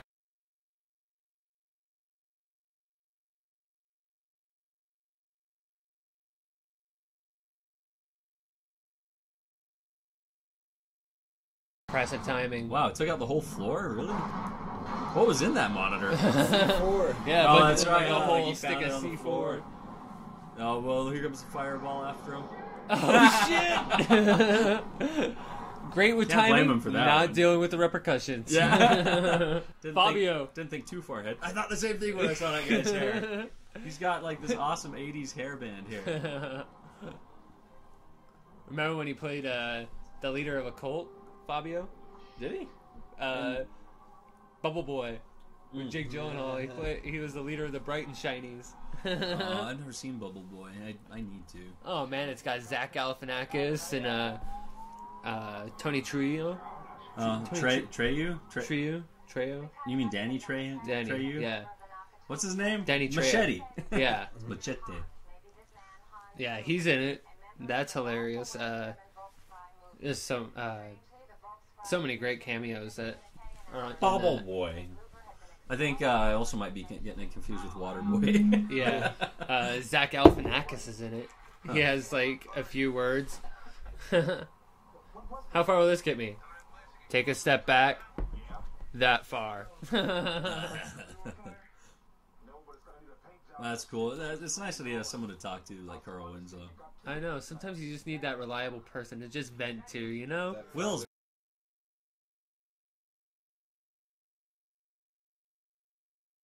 End of our podcasting days. And then you can piss off. No, I'm just kidding. I will be with you you're on your until own. the end. Like Mary Poppins, I must go when the wind changes.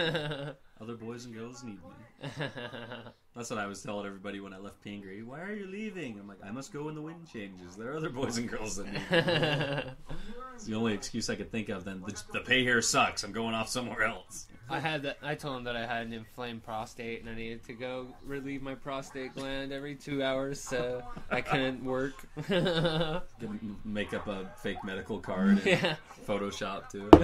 I just make up illnesses that I have to deal with every time I have to leave a job.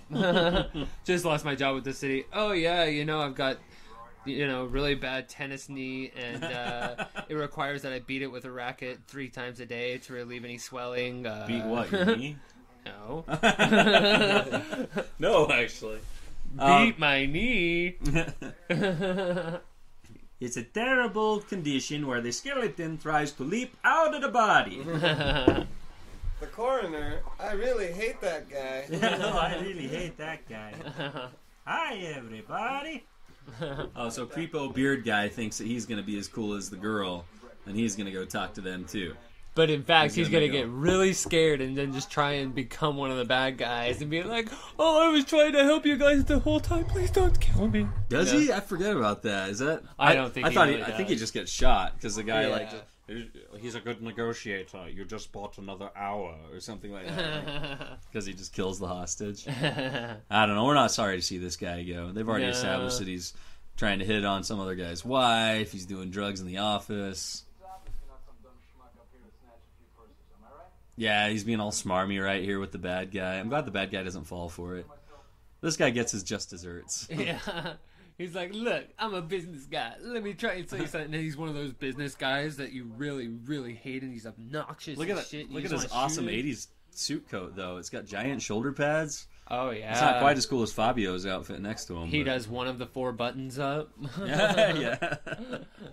Well, that's what you're supposed to do, right? With the suit jacket, you just do the top button. Oh, yeah. All right. I mean, come on. His little handkerchief, his little pocket square doesn't even match. Right. Oh, blonde guys. This looks like the guy from Ghostbusters 2. And you guys deserve someone better than the guy from Ghostbusters 2.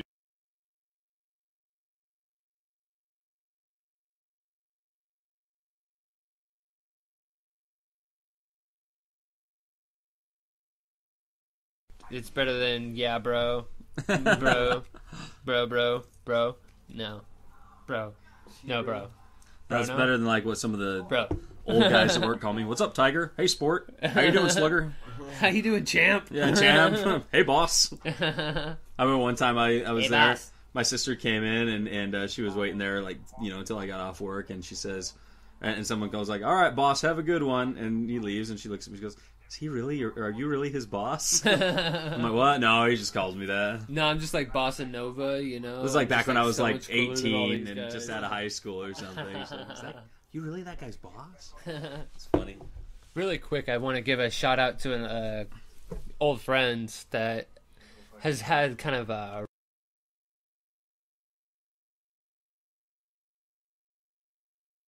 I hope that the oils really help with whatever ails you, and I hope to hear from you very soon. My thoughts are with you and your family, as always.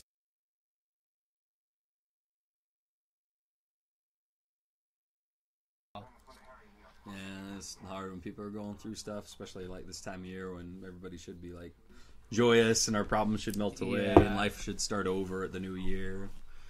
Yeah, hopefully they'll be doing a lot better here soon then. Yeah, I hope so. His brother Adam, which is one of my best friends, called me today, and yeah, they got some pretty bad news, but I'm looking on the positive side, and I know it's going to be bright, and I'm just pulling for you all the way, Larry. You can do this, brother. That's all you can do, and that's what gets you through life, is just the support of good friends and family, you know? Sometimes that's all you got. But, man, is he talking to the bad guys now? Oh, okay, so creepy guy has been passed the microphone over to... Is that a microphone? I thought it was one of those e-cigarette things with the huge battery packs. It looks like that. It's it's like some old-fashioned walkie-talkie. I love it because this came out the year I was born, so I can just like slam it because it was before my time. Did it really? Yeah, this is 1988, and I was born in '88. I probably didn't see it until like the early 90s when it had been on TV a couple of times. I think it was my sister who had seen it without the editing, who told me, he actually says yippee-ki-yay, mother. Oh, look at that little Coke product can. Placement.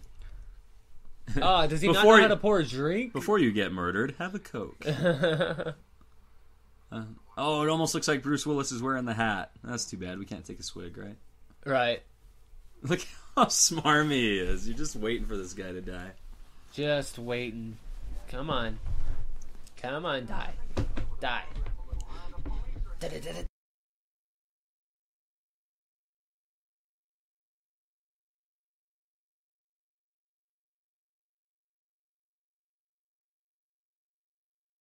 We started recording a new music video.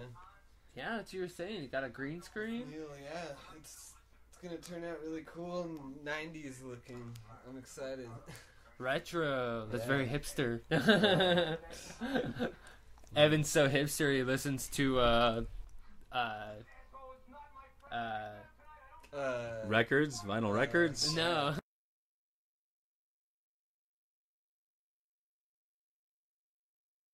I don't even have any facial hair. I know, he doesn't listen to Edward Sharpe either. He's a real metalhead, but his music kicks ass. Oh yeah, my girlfriend bought me 2 VIP tickets for Cannibal Corpse.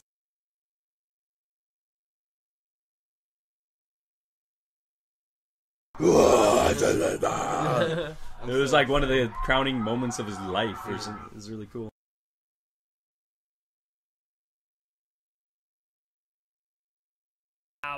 Mr. Die Hard. Yeah, there's one more. Have that one. Yeah.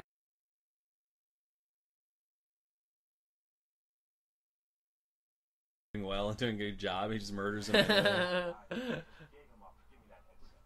what I would play.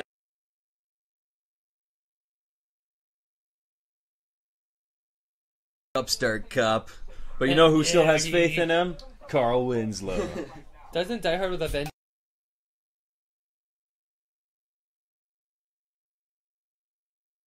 Says, I hate everything. Only in the edited version, though. In the real movie, it says something totally different. Well, kind of different. So it takes place in Harlem. It's not like the World Trade Centers or anything, right? Oh, no, it's nothing like the World Trade Center. But, I mean, part of it takes place in Harlem, but it's actually, like, all around the city.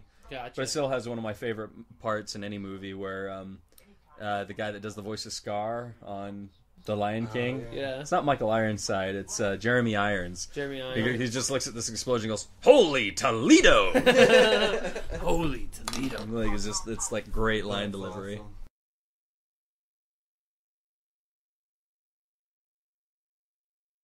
Awesome. One day, and you're the king's brother. What does that make you? A monkey's uncle. I think that Alan Rickman could have played the voice of Scar had the time have been correct.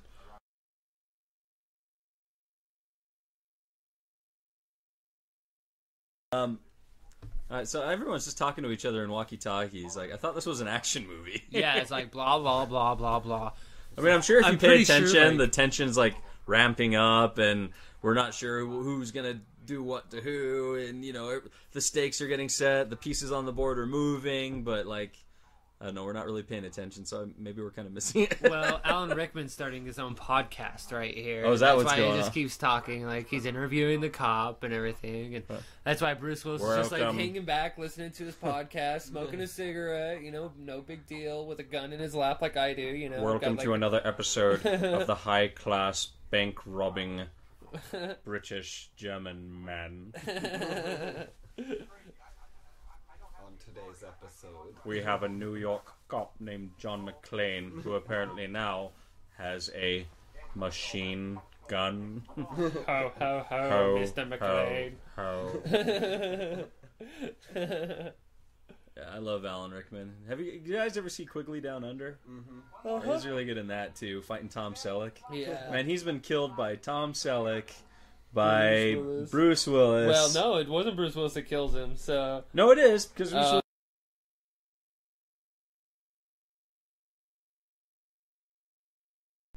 And then, Spoiler alert! and then he gets stabbed by Kevin Costner and Maid Marian, whatever her name was in that. She used to be in a lot of movies, but again, like most.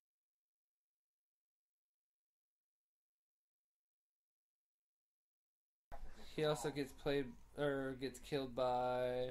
Give me a second. He never gets killed. He gets killed by Ralph Fiennes. By Ralph Ray Fiennes. Thank you. I was In going Harry for Potter. I was going for the whole. Does he get killed Harry by? Potter reference? Does he ever get killed in Sweeney Todd by Johnny Depp? He gets killed by Johnny Depp. Doesn't he kill? Okay. Because Man. right as he's like, I am Benjamin Barker. He's like, oh, Sliced. right across the Yeah. neck. Oh man, we gotta do Sweeney Todd sometime. Demon Barber. Oh, Street. we'll make it a sing along. It'll be like the best podcast ever. Right. I am Harry Potter's greatest teacher. And its name is London. There's a hole in the world and it's full of Piss. Spit.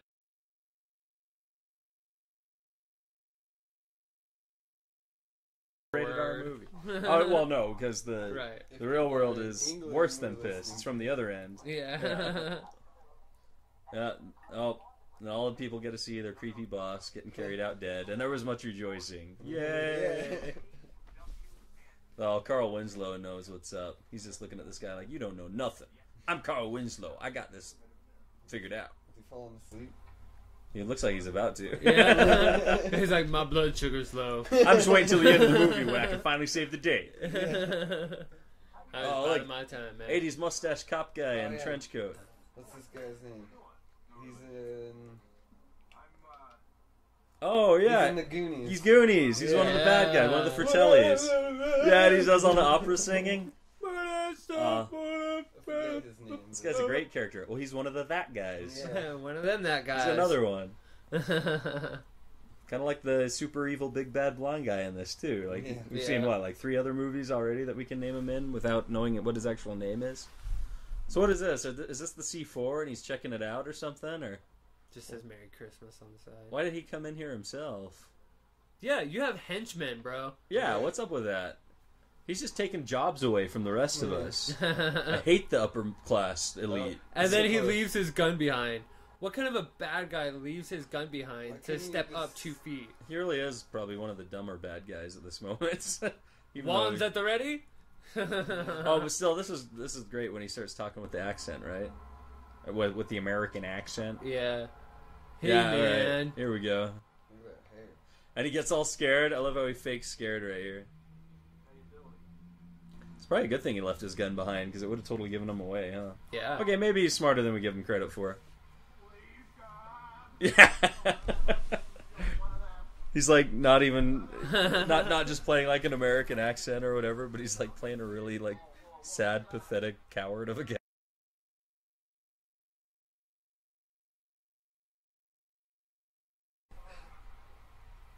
Oh, it's brilliant. Oh, man. How come he didn't get an Academy Award for this movie? Dang it. Same reason Leonardo DiCaprio hasn't won anything. No, we all know why Leonardo DiCaprio hasn't won anything. Did you... No, I'm just It's because of Titanic. He's never gonna escape the stigma of Titanic. It's funny. Mallory wore her ugly Christmas sweater to a party last night. She's like, "This freaking sweater isn't won me anything. Like, I have never won an ugly sweater contest with this, and it's so ugly." I'm like, "So your shirt is like or your sweater's like the Leonardo DiCaprio of ugly sweaters, right? She's like, yes, it is, exactly. Just can't win an award. Oh, it's sad. Well, it's like, how many times was Denzel Washington nominated? And Melissa Milano? No, not Melissa Milano. Alyssa Milano. I'm thinking of, she's in.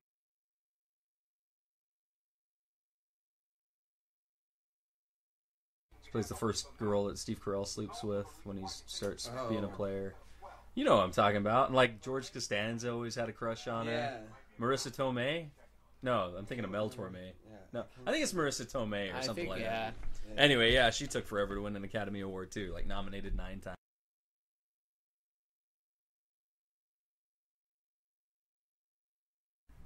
Or maybe he's not going to talk. Whatever. Or maybe he could say more than one word, so I don't have to have silence on my podcast. I think that he should just shoot him.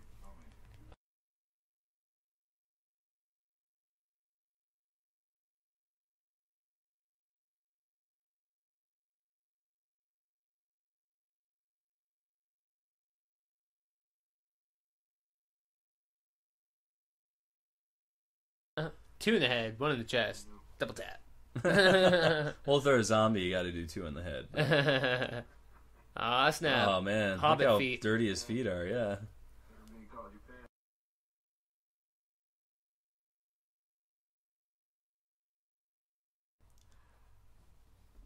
Put your pants down. I'm Jonhn McClane. Yeah, now he knows for sure that he's like the guy. Like you see his eyes go wide. So much great subtle acting just under his eyes. And he just makes up some name. Bill Clay. Bill Clay. Oh, but yeah, he totally fakes him out on this, huh? Yeah. Paintball.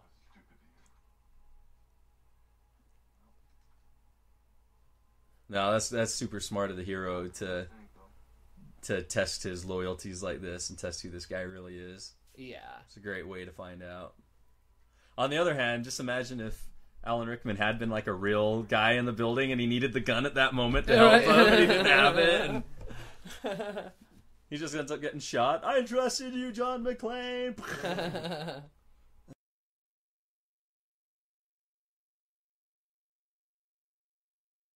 And he is, though, as he lets him put him It's a great 80s action hero moment. No. He changes his accent now. Put down the gun, nice and slow. See, who says that smoking kills? I mean, he's been smoking this entire movie, and he's still killing people. Doesn't that prove the point, or are you talking about something else?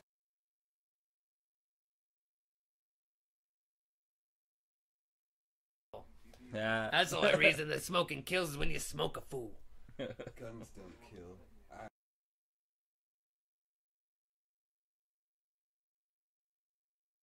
The spark that gets put to the bullet that shoots the bullet kills you. Kills people. Welcome to the party, pal. You know, I didn't think of subtitles. Yeah, again. I always forget subtitles. Subtitles actually help. Didn't we do that on Hook? Yeah. Helped out like a ton. We probably should have done that on Tron, too. I remember us kind of getting lost in that movie as well.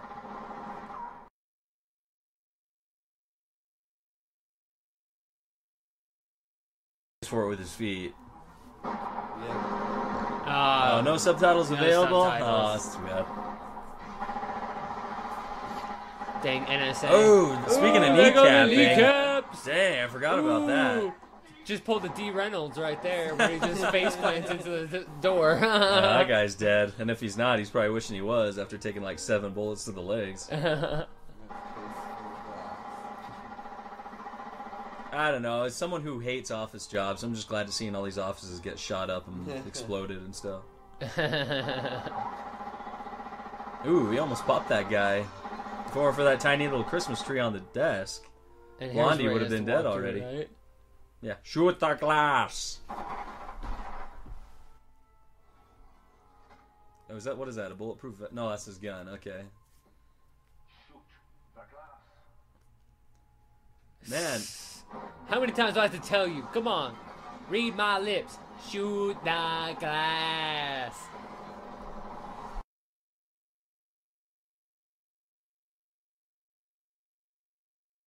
All that sugar glass just destroyed. Yeah. Well, you can tell which ones are safety glass.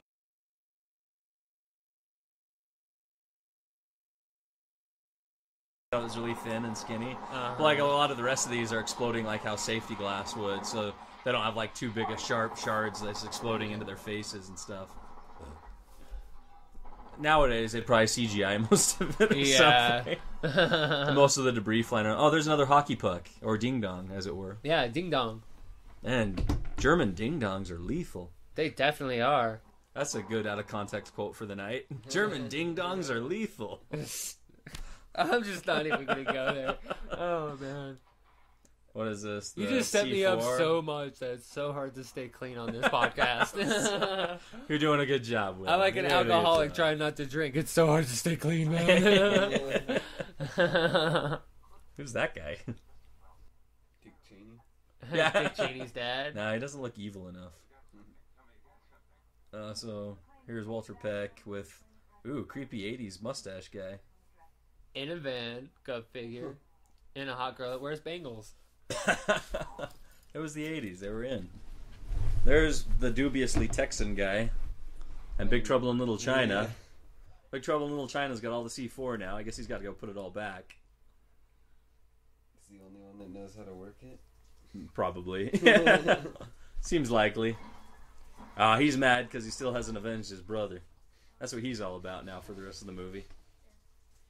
Oh, but they're all happy because if he's pissed, that means that her husband's still alive.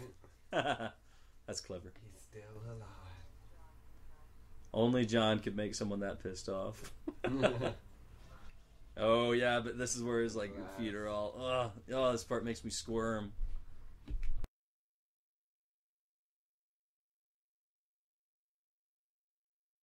The worst spot he's ever been in. So this is probably... by movie formulas, the end of Act 2 and the beginning of Act 3, because the hero's in the worst situation he's ever been.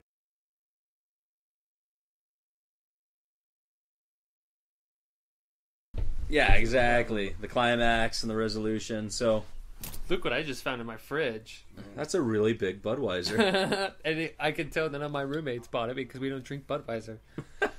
So you're just going to have it even though it's one of your roommates? It's in my damn fridge. Fair enough. Your name's the one on the lease, not theirs. So.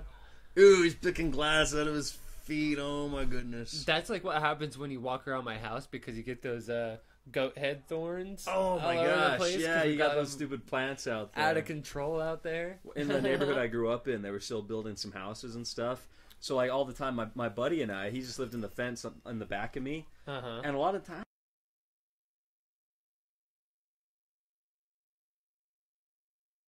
almost a game to see if we could get through without getting stuck with those.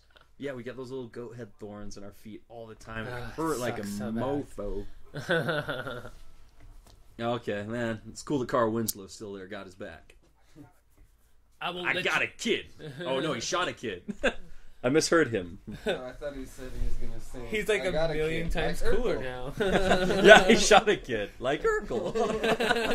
Yeah, the high, squeaky voice. That's why he had to change his name and go into witness protection. Like, he shot and Urkel, he keeps getting moved around. Because he's murdered Urkel. And his cheek.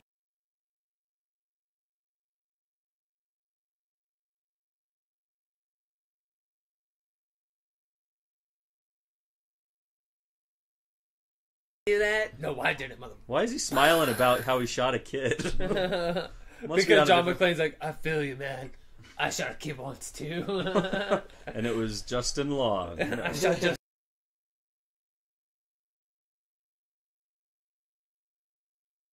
I think at the end, maybe. Justin Long? Yeah. Or they like a couple and he ends up hanging out with the boyfriend. And no, he was the just boyfriend's like the main character, and he's like Jonhn McClane by that point is kind of like a Terminator that just kills everything in sight, right? Yeah. Takes out the helicopter with the police car. Which is almost as cool as Arnold Schwarzenegger taking out a helicopter with himself. Yeah, jumping through a helicopter with his own body. He really does look like Samuel L. Jackson from Jurassic Park. One. Yeah, in that clip. Just because of the haircut and the glasses. Didn't say the magic word. Hold on to your butts. Oh, man, just once I want Nick Fury to say that. Oh man. Here's the brass yelling at the hard hat guy. Who's actually a bad guy. We hard hat guys are always getting yelled at for nothing.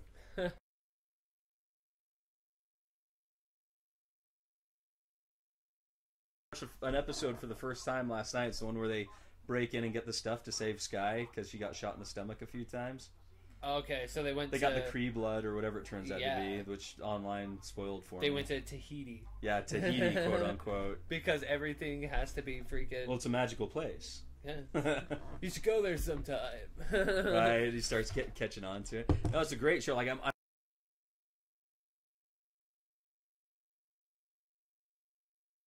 and he... Spoiler alert, everybody. Yeah, spoiler. I'm going to blow the popsicle stand off of this here in a second. No, don't tell me stuff. I'm walking out on this podcast. I'm taking my computer that has Audacity with it. He's not even going to unplug it. He's just going to start ripping it and throwing it. Screw you.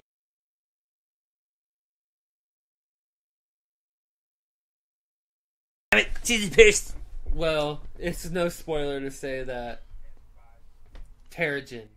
That's all I'm saying. Terrigen Mist? Are they getting into Inhuman stuff? Terrigen. I've heard that they're going to start leading into that stuff. But do you think?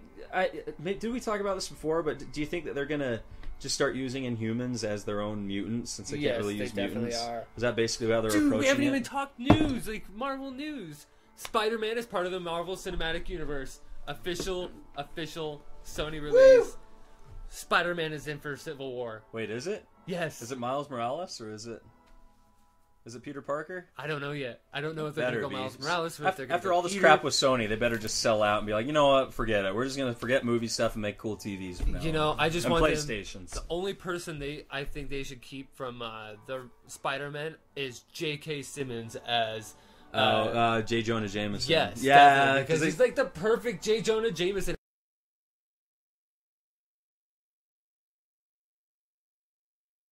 The Beethoven's like the Fifth Symphony. Ode to Joy. It's Ode to Joy. That's what it is. Possibly the epitome of human-made music. According to Kaoru on Evangelion. Right behind. Anybody else watch that show besides me, or am I just dating myself on my anime fandom?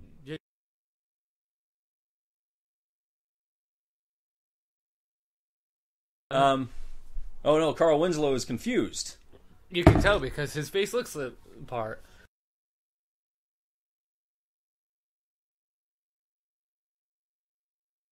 You know, whole reason, some terrorist reason. But really, it just turns out they're trying to steal bonds that are worth billions.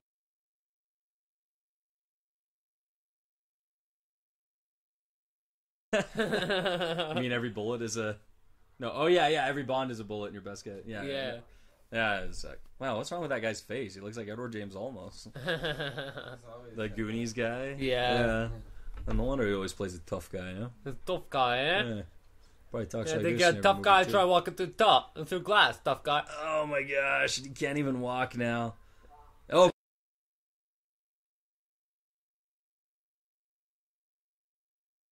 Guy and beat the crap out of him.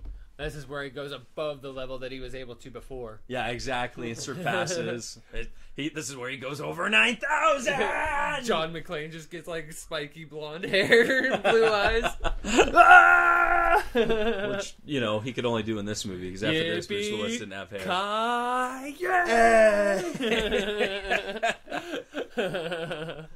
Speaking this of which, huge wave gun attack. Look how good my tattoo looks now. It's like... Yeah, your Dragon Ball tattoo with all the stages of Goku's Super Saiyan-ness and growing upness. Yeah, it looks much better. Like, the background on this is, like, cleared up a lot so you can actually see what's going on. I'm actually kind of jealous. I sort of wish I had that now. It really does look great, man. That's seriously cool. We'll post pictures of it one day up on the website when that's going. Definitely. And then you get to see shirtless Will. Ooh. Yeah, I like it, ladies. You'll like see it how my Pokemon training has ripped this physique, you know? Pokemon training? You don't even have to do anything for that. Your Pokemon does all the work. Exactly. My thumbs are huge. Yeah, that's why I never fight you in a thumb war. See, look, and he's getting sweatier, too, so that's another sign that he's ready to face the final bad guy. It almost looks like, you can see Robin Williams in his chest because it's so sweaty and hairy. You know? Hello. Hello. You ain't never had a friend like me. I've come to steal all your credentials. Hello. Nano. Oh, I miss Robin Williams. Oh man, Sai the photo guy. Me too. Is that 1 hour photo? Yeah. Never seen that one. Oh, no, it's his best. I saw the beginning of it and I fell asleep.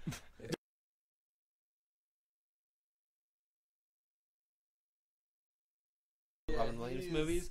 I've never seen him play such a creepy. Yeah. Really? role. It's Yeah. definitely different than the Genie or Mrs. And Doubtfire. Right? it's different than Insomniac because in Insomniac. What about he RV? kinda played Is the it as back- creepy as RV? I don't know. Nothing gets creepier than RV. Oh man, Carl Winslow is kind of perturbed now. Who's this lady? This movie really took a turn down left field now. Did you hear the name of the ball droid?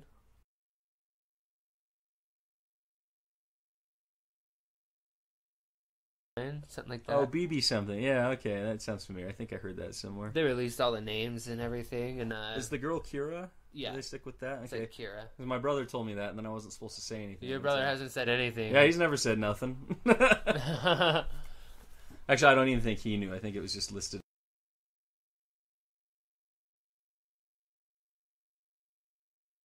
Crossguard lightsaber. They is.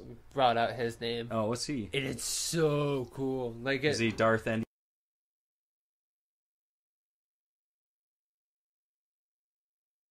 Precious. My Precious. This precious. Yes.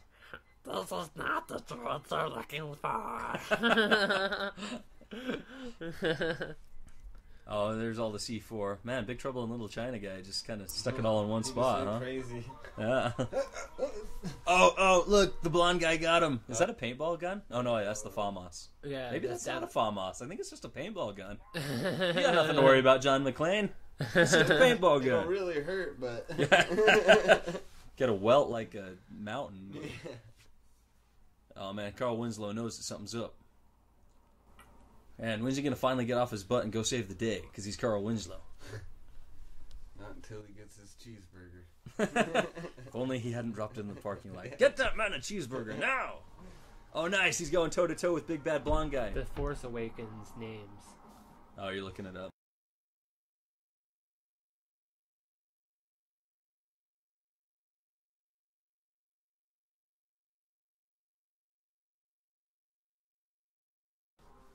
Big old fist fights, shirtless dudes, other Yeah. dudes that do not have shirtlessness going, but are also covered with shirts. Hold on, we talking about the movie Magic Mike? Channing Tatum at his worst. Man, 22 Jump Street and 21 Jump Street totally redeemed Channing Tatum for me forever. I'll even go see Jupiter Ascending because I love that guy so much. Actually, Jupiter Ascending looks really cool if you ask me. I know people give the Wachowskis a bunch of crap because none of their movies make sense to them, even though I always totally dig it, like Cloud Atlas and Speed Racer. Uh-huh. But, you know, like, love them or hate them, I mean, they know how to make a cool-looking movie. Yeah. And the trailer for that, I'm worried about why it was pushed back to February, but I actually can't wait for it to come out. Like, it's my next one that I'm most excited for. Alright, so this is where the bad guys try to make them escape.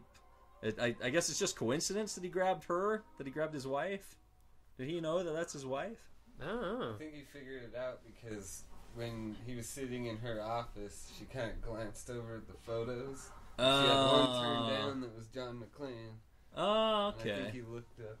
Like, Did he maybe see her name when he chose the name Clay? Did you see the name McClane or something on no, there? And 'cause kinda... she uses a different last name. Oh, does she? Yeah. Okay. When was the last time you saw this, Evan? Because we both admitted that we haven't really watched it for like 10 years. Maybe a month ago. Really? Yeah, they play it on IFC all the time. It's funny that this movie is We old were enough saying to be that played they on usually, IFC. like, play it on TNT and whatnot. Yeah. Well, it's nice on IFC because it's not censored, really. Just, they Oh, just have yeah. a minute of commercials. Right. Yeah, I like IFC.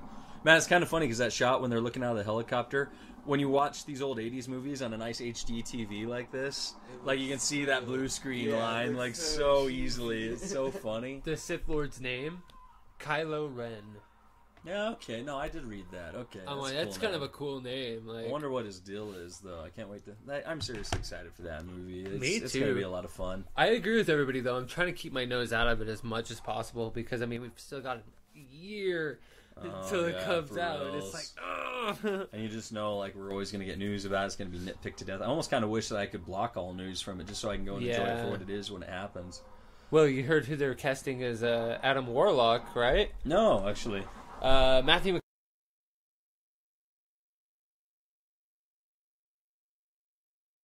Everybody with that. All right, I'm here. All right. Show me what Thanos is. There's Infinity Gems. Okay, everybody. Starts beating his chest, Wolf of Wall Street style.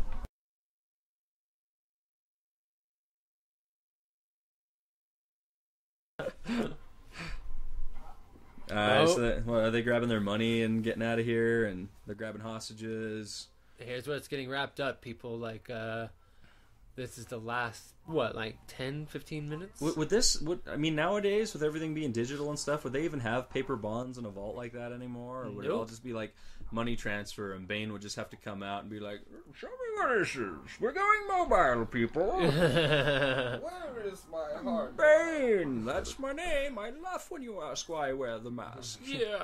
I'm here to bring the pain to Bruce Wayne, because I'm Bane. Bronson. Charles Bronson? Yeah, have you seen the movie Bronson?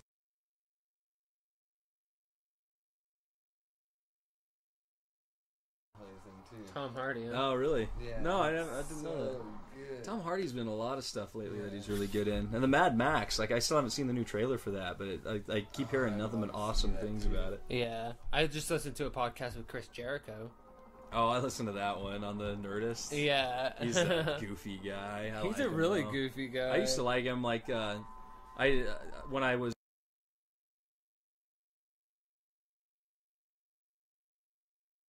weeks. Right. I mean, yeah.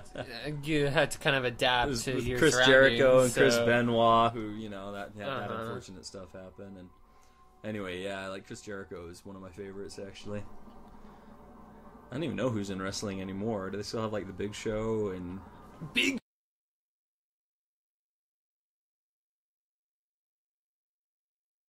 freaking oh no, Big Trouble in Little China just got shot. Dang it. He always gets killed. Mr. Sacco and Mankind. Is that him? Mike Foley, or whatever his name is. Right. Okay, so they're all up on the ceiling. What are they doing on the roof? But the whole place is going to blow, right? So that's the danger, is that they're all on the roof, but the building's about to explode? Yeah. And he has no shirt. Oh, man, I forgot it was Monday. Holy crap. Oh, is this where he does that one thing where he, like, grabs the fire hose and runs? Along the He's building? telling him to get the F...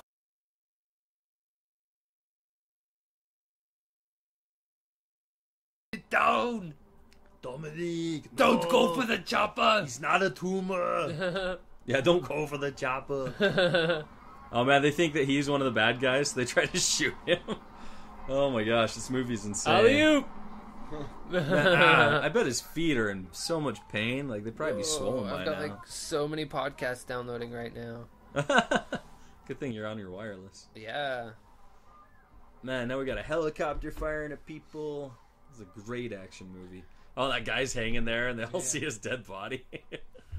It's pretty cool. Yeah, this is the part where he grabs the fire hose and pulls, like, the greatest maneuver in this movie. Pulls a Matrix? Basically, yeah, because Trinity did basically the same thing. Well, I guess it would be she pulled a Jonhn McClane. Yeah. There you go. Yeah.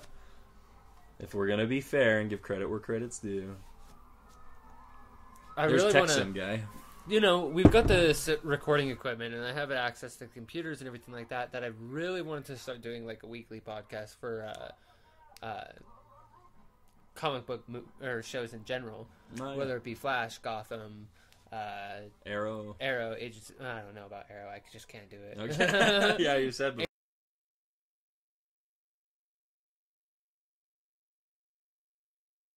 Right. I just find the Flash to be so much more captivating than an Arrow. Oh, here he goes. So Goonies is trying to shoot him. The guy sets off the C4 on the roof. He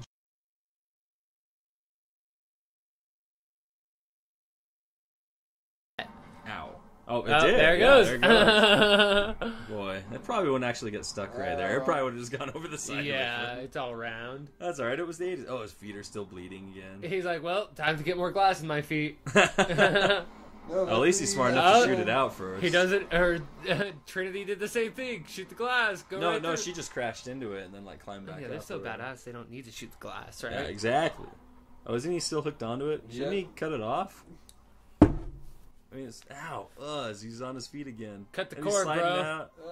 Come on, dude, you got this. It's so intense. I'm Feet on actually the like sides. really into this moment. Feet on the sides. Wait, how did he get it off? What the? I think he just Did rolled. he just slip out of it? I guess. Oh, well, never mind. It wasn't as intense as I thought. All right, so now the building is starting to explode all around him. We know we're wrapping up a little closer toward the end. Ooh, I bet that water's soothing on his feet right now. Oh, definitely. Actually, it's probably just making.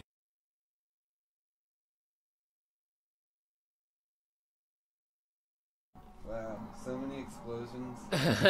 You would think More J.J. explosions Abrams than took over on Total this. Recall. Or Michael Bay. Damn it. Yeah, Michael Bay. Hey, J.J. Abrams is known to have his share of explosions. Yeah. Usually entire planets explode in his movie, or implode, as the case may be. Hey, now he has a shower. He's clean. Yeah. No more black wife beater. For That a means long it's time. the end of the movie because he gets clean. He's His no longer sins are black. being washed away. As he At is least redeemed. until the next one. Yeah, isn't the next one just take place like a week later, like on New Year's at the Uh-huh. airport, and it has naked kung fu guy? Like I said, that's like one of the few things I remember.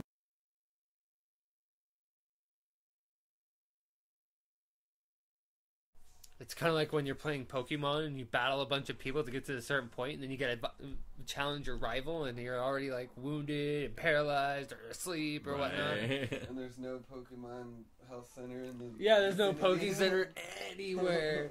You kids and your Pokemon. I haven't played it in. Wait, well, how's he got a bunch of blood on him again when he just went through the sprinklers? I guess it's his his own. own blood. Yeah. Good point. Well, I'm glad to say that I have played every single Pokemon as it's been released ever since it was released in '95. Oh, really? I My tried playing the first one was first red. one. I made it through, like, I got like a moth Pokemon, and that was Venomoth. it. And then I stopped playing. Wasn't really because it sucked. I think I just got busy doing other stuff, so I never quite, like, progressed in Right. it or whatever. But I had a Game Boy Color at the time, and, you know. I had a black brick.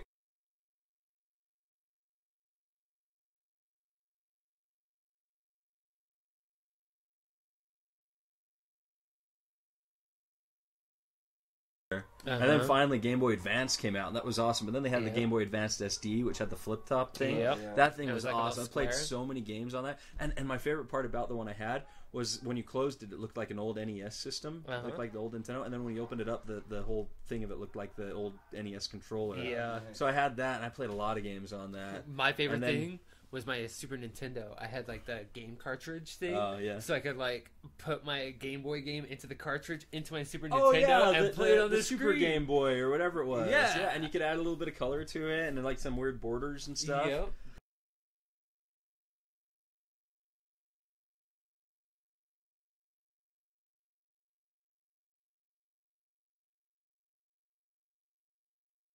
Like that. I got like a lime green Game Boy Color. Like it was like the newest model, and I got yellow and having Pikachu follow me around.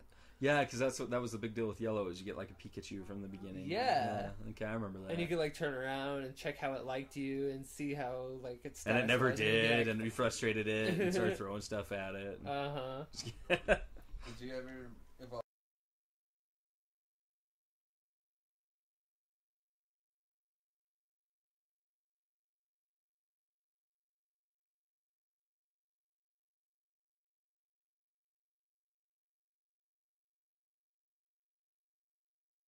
There's a couple other weird cartoons. I had like a Saturday morning shift sometimes, so I got to watch all those. They were great. Yeah, Big Bad Beetleborgs. I was thinking the other day when I was at work for absolutely no reason, I started singing in my head, "We are VR Troopers. virtual reality." Yeah. I just remember how my friend and I used to like sing that at the bus stop for no reason because we'd like just watched it right before we went to school.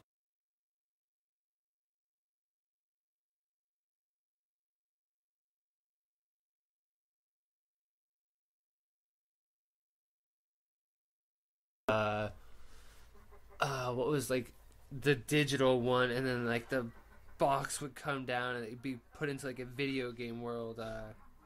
Reboot. Reboot. Yeah. Reboot was awesome.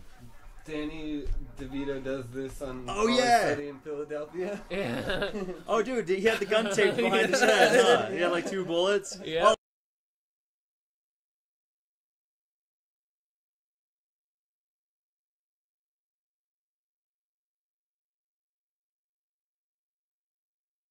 I think she tried to save him. I think he's just latched onto her, and he's got like a vice-like German grip on her watch. It's like, get rid of your watch. Isn't there something about that watch? Like, didn't her boss give it to her or something? And Uh-huh.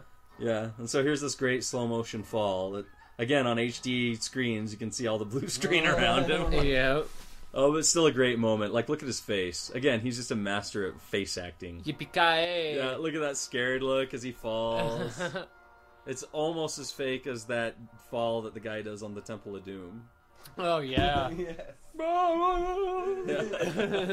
Just like walks off into it. Oh, like some stunt guy. Stunt guys always have to flail about when they fall. That would be a fun drop. Ooh, even Winslow is kind of grossed out by it.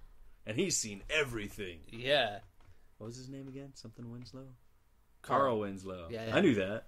I almost bought a Lando Calrissian cardboard cutout today. Really? I was really close to it. You should have, man. Your house needs more Billy D. Williams. Definitely. Go along with all the Beatles and Marilyn Monroe everywhere and Gorillaz. Yeah. Do you even have Gorillaz posters anymore? Oh, okay. It's right behind me, everybody. It was right above me. I looked all around, couldn't find it. It was right there. Segueing from the Gorillas and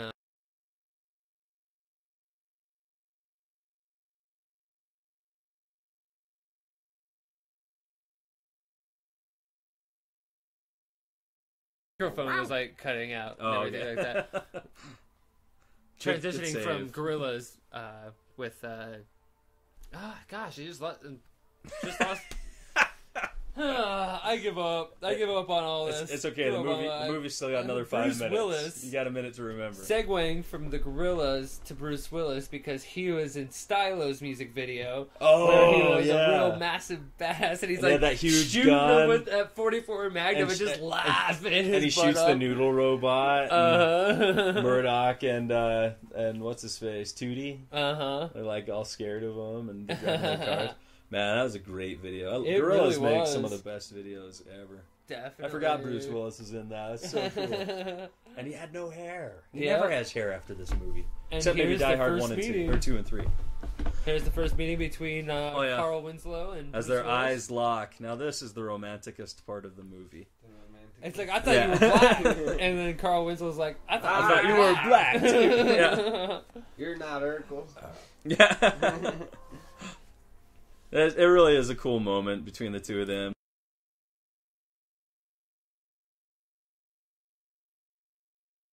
Not only that, but for Carl Winslow, it's like you've redeemed yourself. You know, yes, you shot that child. Yeah, but look what a hero mistake, you still are. Yeah, and like look how much good don't you can let still do. anybody tell you anything different. You're still a hero. You're still balls. So here comes this guy to ruin everything. Yeah, Stupid FBI. guys in ties. Yeah. Guys in ties. They're always ruining everything and mucking it up. Telling all their lies. Okay, so here comes big Carl bad blonde Winslow. guy. Bop, bop. Yeah, and Carl Winslow, he doesn't flinch. He doesn't duck. He just does what's got to be done. And he's got the most gnarly gun on the entire police force. It's like a cannon. Yeah, like Urkel. And he came out every Friday night. Like Urkel. I hate that. Stupid. It really is a great transition where you see the gun focused on him and then it focuses behind it in the background to his face. Yeah. That's a great moment for him too. Like where he's like, not only did I help you, but I finally got to save you. I'm telling you, Carl Winslow is the real hero of this movie. Yeah, really is. The whole place would, like, everybody would have died with the, big bad blonde guy. But if he weren't at that gas.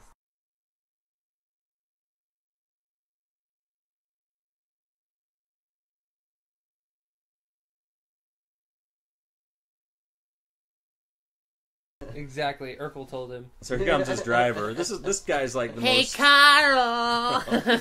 There's gonna be a shooting. Sorry. Oh no, it's just this driver is like the most faithful sidekick in the movie. even though he doesn't get to do too much. But he keeps the teddy bear safe, so that's what really matters most. Keeps the car warm, you know? Yeah, exactly, you know? Make sure that the bar is working, the open bar is okay. The bar is working, but it's gone. Yeah, he drank it all. Should he really be driving at this point when you think about it? I mean, can he actually be driving? Well, all the cops are there, so it's not like he's going to get pulled over. Yeah, that's how he gets away with it. And the partitioner doesn't work anymore. That's what he's saying, at least. When they're macking out in the back, he's just like, "Oh, sorry, guys, partitioner's not working." Yeah. As he just driving watches him drunk, looking over his shoulder. But somehow he still pulls it off because he's the best driver in the world. He says that line there where he says, "If this is Christmas, I can't wait to see what happens with New Year's." And that's the second line is New Year's. It's a great lead into it. Anyway, terrorists. The terrorists. Alexander Godunov. It's funny, we were walking around Portland, and I'm like, I'm a tourist. Valerie's like, what are you talking about? I'm like, I'm a tourist. Tourist, a tourist. Not to be confused with terrorist. Yeah. Well, that's do the I end of look the like movie. I'm North Korean?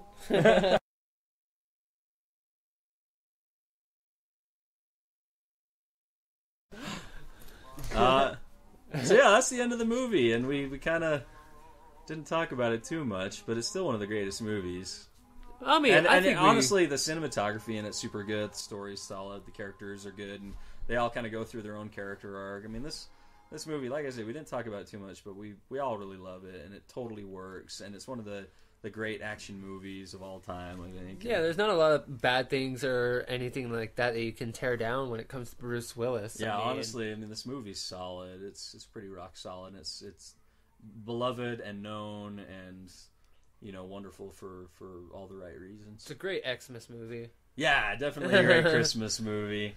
Speaking of which, downtown at the Off-Broadway Theater in Salt Lake City, they're playing the Xmas Men, and tickets are only $15. Is it only $15? Only usually they're like $45. And it's a musical. Maybe we should go check that out. Oh, I Too think bad they we might can't do a be podcast done. during it. We'd get kicked out of a theater.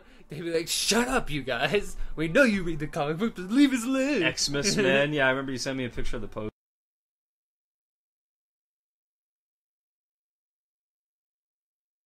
Well, anyway, yeah, that's Die Hard, and I don't know. We just kind of want to thank you guys for listening, coming and hanging out here in the living room with us at Will's house, and I thank Evan for showing up and hanging out and helping us kind of chat about this and that. Do you want to plug your band? Yeah, I'm gonna plug Beachman, local.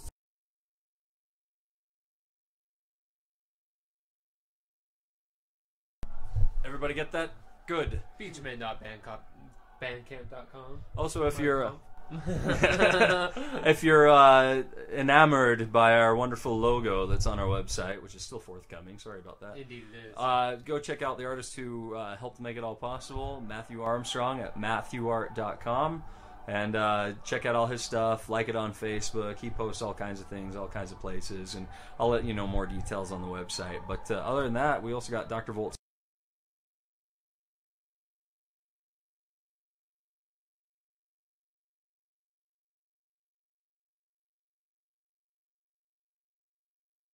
Station, 2043 East, 3300 South in Salt Lake City, Utah. drvolts@gmail.com. Also, I've got to plug Fresh Compassionate Eatery at 145 East, 1300 South, Suite 201. Go in and see Lee George Cade.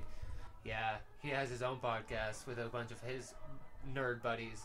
That's basically where we get all our knowledge from, too, like listening to the Geek Show podcast. So pop on into his restaurant. Check out Geek Show podcast and oh yeah, Fresh too. Yeah, Frisch. Eat something from Frisch while listening to the FreshEats.com. Geek Show podcast, as well as Will and Mike explain the movieverse. Go full Whitaker with your nachos and get nice and full off some delicious vegan menus. You won't regret it. I also want to.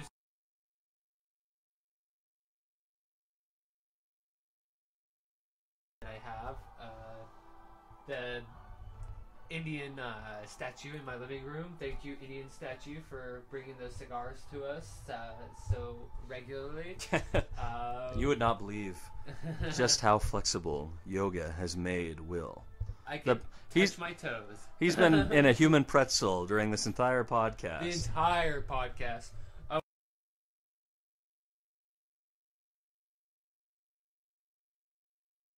all-in-one. You got all kinds of little things. Yeah, You have stencils and ruler and everything. You got wrenches. You've got screwdrivers, bottle openers, rulers. I've never seen that. It's actually really impressive. Yeah, and it's NSA certified, or NSA.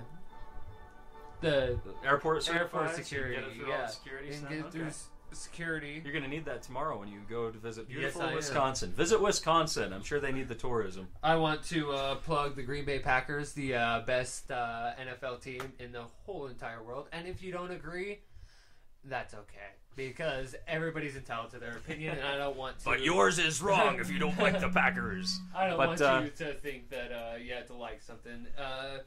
I also want to thank my buddy Mike.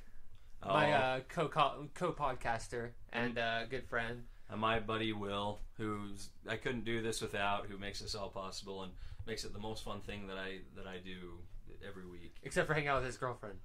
Which is going to be the epitome of fun. Yes, absolutely. Yeah, funner and than the funnest wife. thing.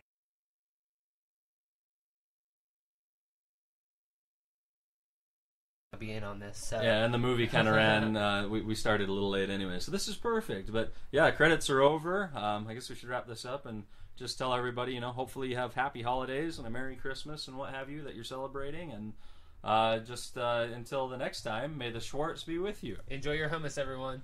Bye.